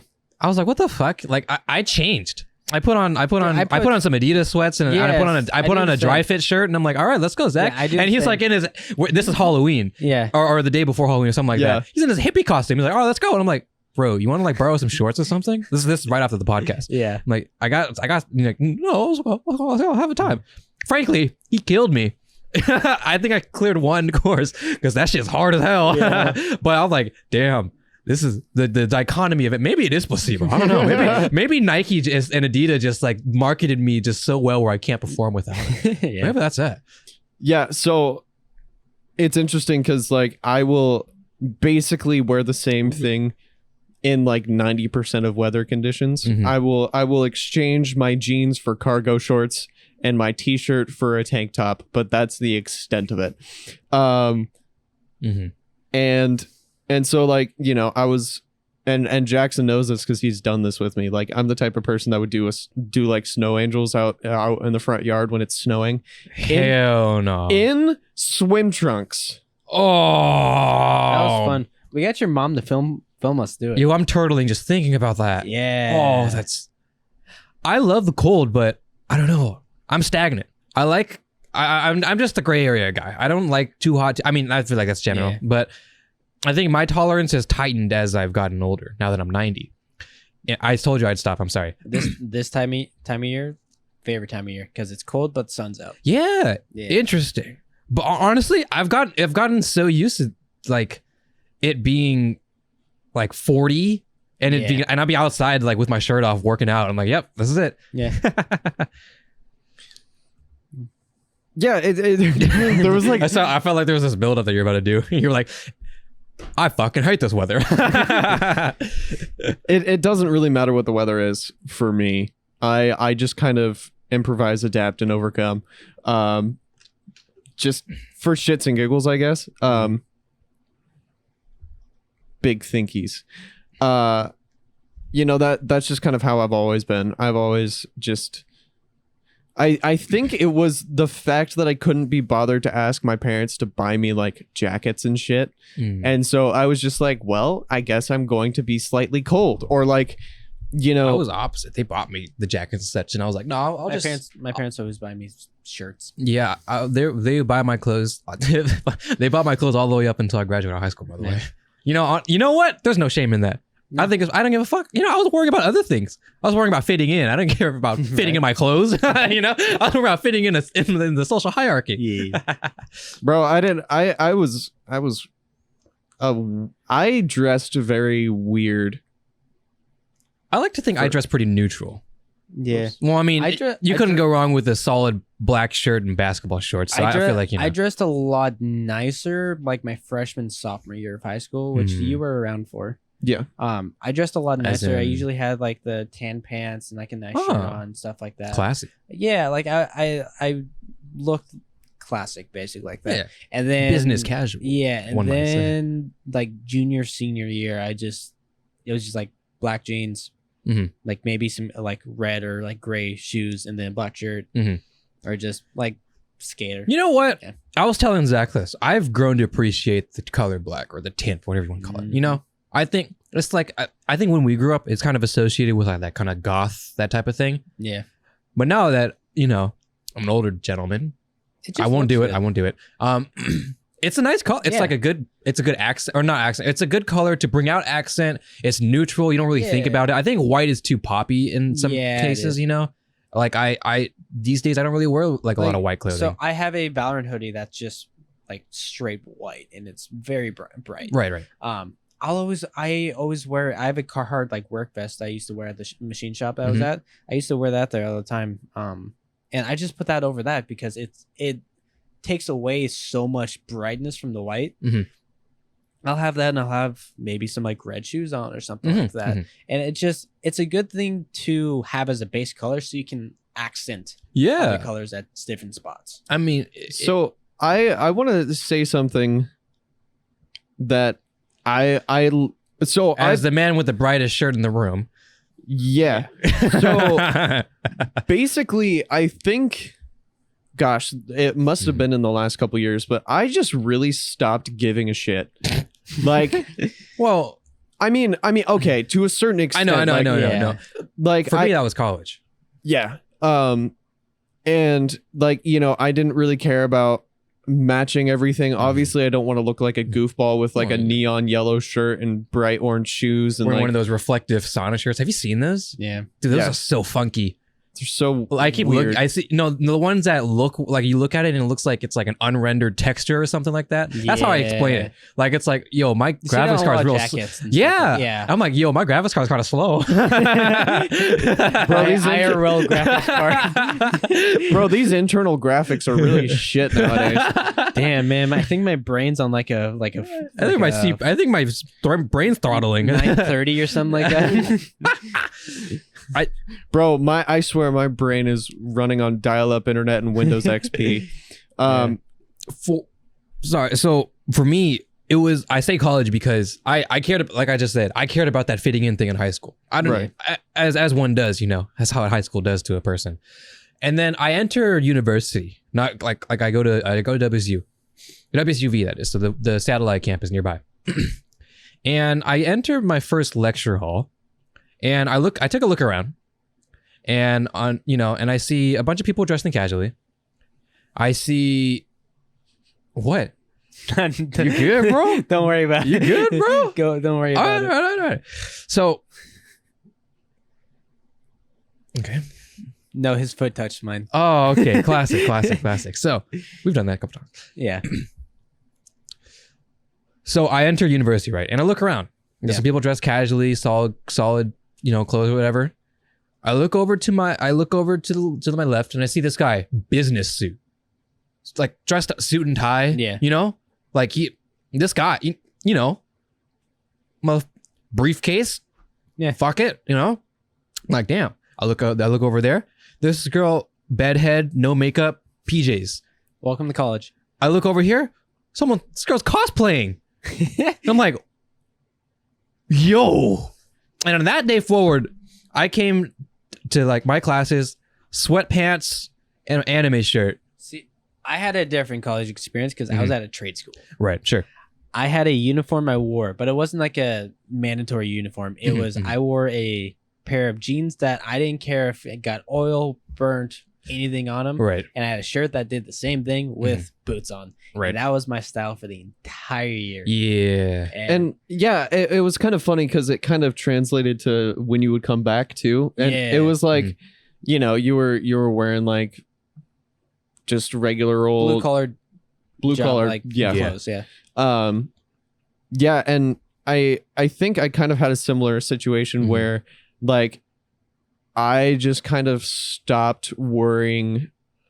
Like I think the best way to describe it is I just kind of stopped taking it so seriously. Yeah. Like the way that I presented myself was enough for me to be happy, but like I don't feel like I need to stress about the way that other people are judging what I'm wearing. No, you're right. And like, you know, I'm the type of guy that will find every and any excuse to suit up and dapper up all nice. Yeah. But at the same time, as a gentleman might, you know. Yeah. Come on now. Like, you know, I spent 10 years wearing a suit, like a lot. Yeah, for band. Band, yeah. And so, you know, in my social life, if there's a good reason for me to suit up, then I'm going to do that. But like outside of that, just in my casual day to day, you know, I'll wear jeans, a hoodie, and like my old beanie that I wore for like 2 years straight. Like, there was days in high school where I had like my tan pants, but I would have a black button up that I would wear, and I'd wear that to school, and that'd be like I'd roll up the sleeves and everything like that,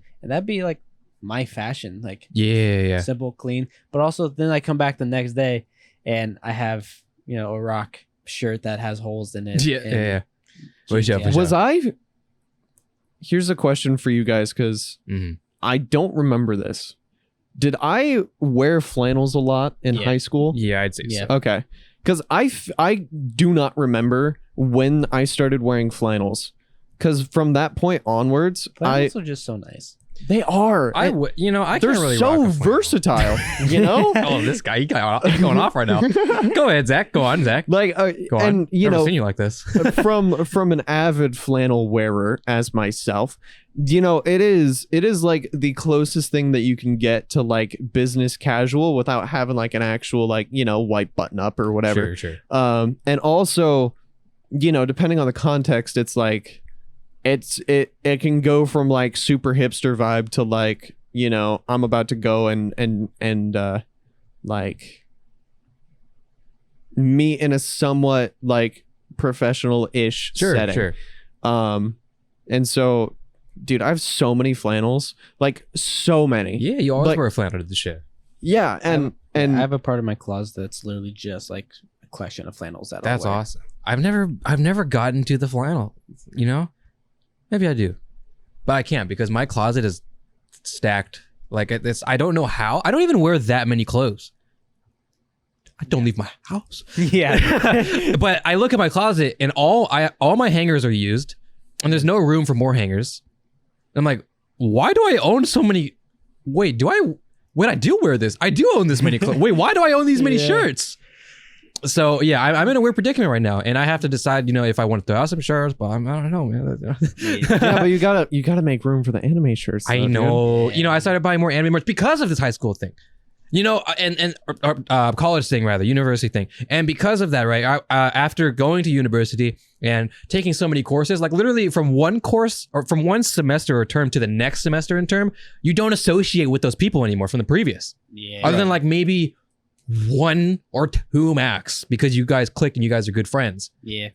Like in university, in the 3 years I went, I probably ended up talking with, like, really well with, at least after semesters had progressed, maybe 3 people max.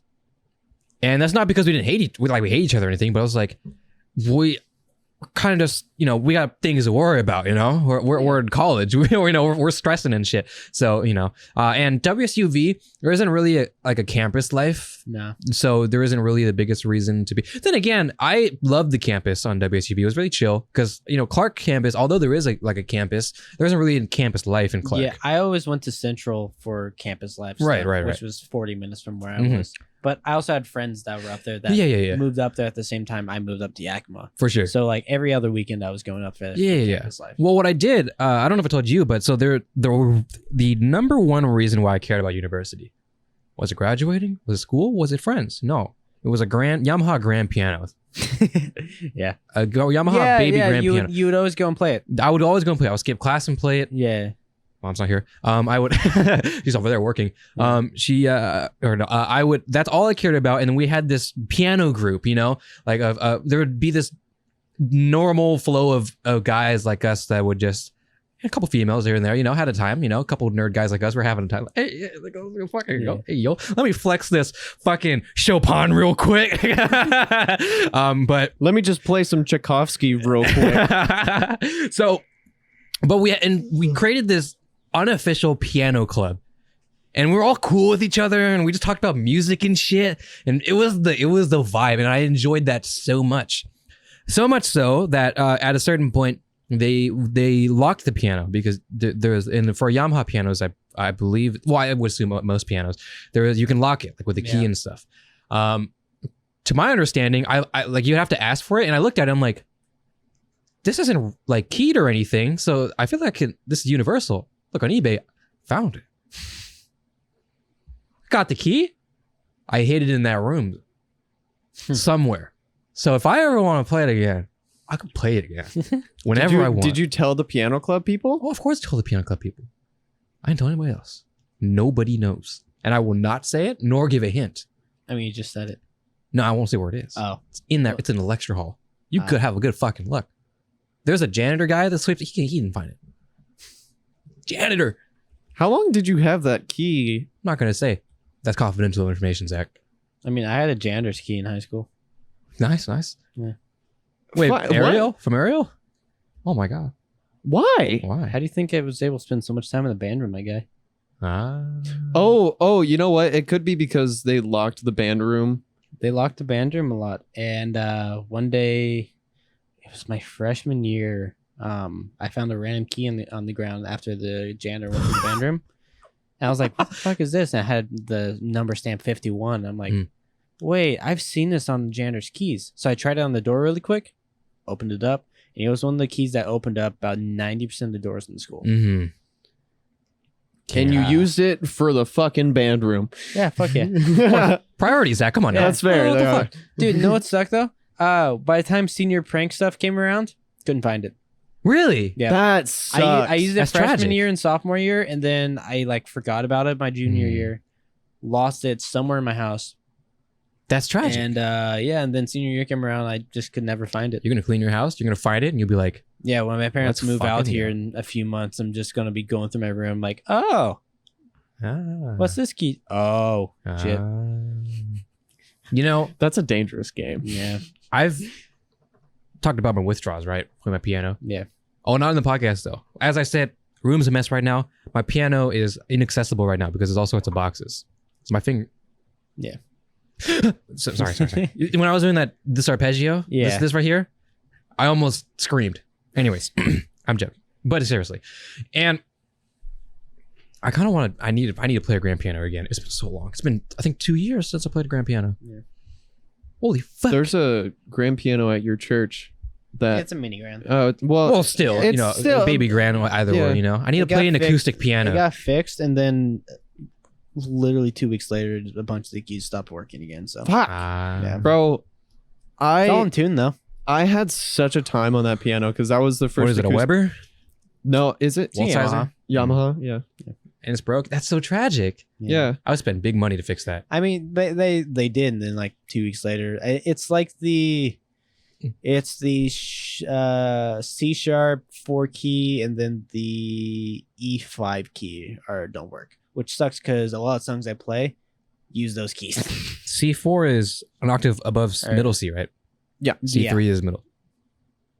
Damn. Yeah. That's tough. That's like prime time chord yeah. placement. Wait, C or C sharp?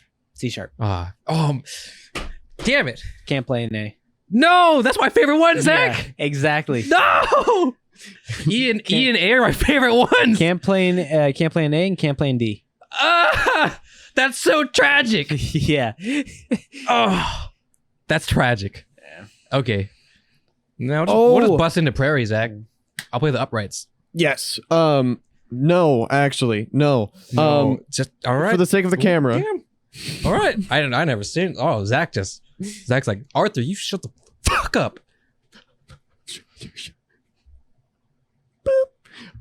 So I had an opportunity to play a grand piano that had ivory keys, Mm-hmm. like real genuine ivory keys. So good. And it was because I was helping my parents. They were buying a desk for some reason. I don't remember. And this lady had a grand piano that had been in her family for like generations. This is probably like a 200-year-old piano. Mm-hmm. And she was telling me about it and everything like that. And I was like, would it be okay if I was able to play it? And she was like, oh yeah, sure. I mean, granted, it wasn't tuned, but even then, it was like one of the most magical piano experiences I've ever had, because that was the way that, you know, God intended. when it first was made, it was made with ivory keys. You know, it was made with those hammers the way that they were, and like everything was just so perfect, and it was so light. Like the key pressure, or like the key weight, was just so light, and it was just so I would commit crimes to be able to play piano like that again. If and when we get this house, I pushed the button. What the fuck? you gotta slam it, Zach, sometimes, because sometimes it won't receive. Anyways, Rude. no one knows what we're talking about. I told you, I'm sponsoring a grand piano, even if I don't live in this house. Yeah. Zach, that Samick I was looking at got sold. Fuck. For $2,000. That's so cheap. $2,000. That is like a bargain for. No, this is a baby Samick, probably like 4'8", 4'9", maybe. You know, pretty short. It's pretty short, pretty stubby. That's a baby grand still in it. And I've grown to like the Samick sound, so I'm really sad. There's still some other ones, also Samick's as well, but and still pretty cheap, right? Under $5,000, which sounds like a lot, but grand pianos, yeah. But yeah, no, we're getting this piano, and even if I don't live there, I will spend my days there in that room, and we'll isolate it from everywhere else. Not allowed to smoke, not allowed to vape, not allowed to, not allowed to leave the door open for too long. I'm gonna be very serious about this. It's gonna be my baby. Bet. Can I drink coffee while playing it? Yeah, maybe in like a 10-foot radio. No, I'm kidding. I'm fine with that. But those are only the big ones. Yeah. You know, like a smoke and vape. They're just not good. No. So, you know, stuff like that. And when we move it, don't want to move it too much. It's got to be in one spot. All the things. It's going to be fantastic. But it's going to happen. And it's going to be mine. It's going to be ours. So I'm pumped. But I do want to play. Maybe we'll raid Prairie at some point. Yeah. And we'll just fuck around in the uprights. I'm sure they won't mind, right? Right? Yeah, I see the band director every week, so. Okay, yeah, I'm down. Well, just is there a point in time where there's no one in the band room? Right? I would assume so. It'd have to be after school. I mean, that's because fine. they're closed campus. Oh, you're right. Yeah, right. But they're still doing extracurricular stuff. So, you know, as long as that's going on, then we're vibing. All right, let me know. I need it. Yeah, I need to do it. I don't need it. I can stop at any time. But yeah. Shit. Anything else on your mind? Anything else thinking about? Anything else troubling you, Jackson? Nah. I got new glasses, and I only had to do 1 week of glasses and a mask, and I'm glad that's over. I fucking hate you. Yeah. I think for the last couple podcast episodes, you haven't been to glasses, so that's cool. Yeah, I just got these 2-3 weeks ago now. Yeah. So. Well, you said your last weeks with glasses, so you're getting... No, it was because of the mask mandate lifting. Oh, right. Yeah. Mm-hmm. Yeah. I guess that is a big thing that happened, isn't it? Yeah. It happened. We'll see what happens. I think that's like we've already talked. It's whatever. Yeah, it happened in what? Clark County or just Washington? Well, in this area. Washington and Oregon did it too. Oregon did it too. Yeah. Yeah, we're getting there. I'll personally still have my mask on, but you know, that's me. You do you, boo boo. We do you and we do me. And we won't do each other, probably. Depends. For the homies, I'll do anything. But yeah. Thank you guys for listening for this one. Thank you for Jackson for being on the show for the third appearance. The only person to not only make 2 appearances, but 3 appearances. Ayo. Yo. 4th one next week. In fact, no, do you have any new socials, old socials you like to bring just up? It's all the same socials. All the same ones? I was streaming on Twitch for a sec, but I like the... it's not me. Not you. It's all good. You know, I'll link it anyways. Fuck it. Yeah, exactly. Yeah. Anyway, if he ever decides to, it's like, fuck it. Have a time one day and be like, oh, hey, yo. Grab it on. Zach and me is in there in the description as well. Patreon if it's ready. Coffee. All the stuff you guys know. Thank you. And apologize again. At this point, I apologize for the week before the week that it's going to be that there's going to be a week break of episodes because of the disaster in this room. Yeah. So at this point, we should be back in full swing. Yeah. As well as with a backlog because we've been meaning to have a backlog. So now we're chilling. Yeah. Yeah, I think there's an ebb and flow. Life kind of gets in the way sometimes, and we've been trying to be super consistent with it. But we're fine now. Yeah, we're back on our shit. We're gonna have the 4-person episode soon, hopefully, when Alec decides to join in, or maybe I don't know, Andy. Get a 4-man somehow, get this GoPro to fit all 4 of us, and that'd be fantastic. Yeah. That's all I got. Thank you. And do you have anything else to say? You have anything to say, Jackson? Phew, to the people, to the people, to the youth, to the next generation, Zach, Jackson. I looked Jackson. I pointed at Zach with my hand, so I said Zach. Anyways, what do you have to say to the people? Don't gamble on a fart and lose. You not wrong. You not wrong. Oh, real quick, who's your favorite girl in Demon Slayer? Oh. Dude, Miss Tamio is pretty cool. Hey yo! Hey yo! Good answer. Good answer. All right. On that note, we'll see you guys next. In 2 days, I suppose. Goodbye. At some point. Goodbye. Hey. Bye.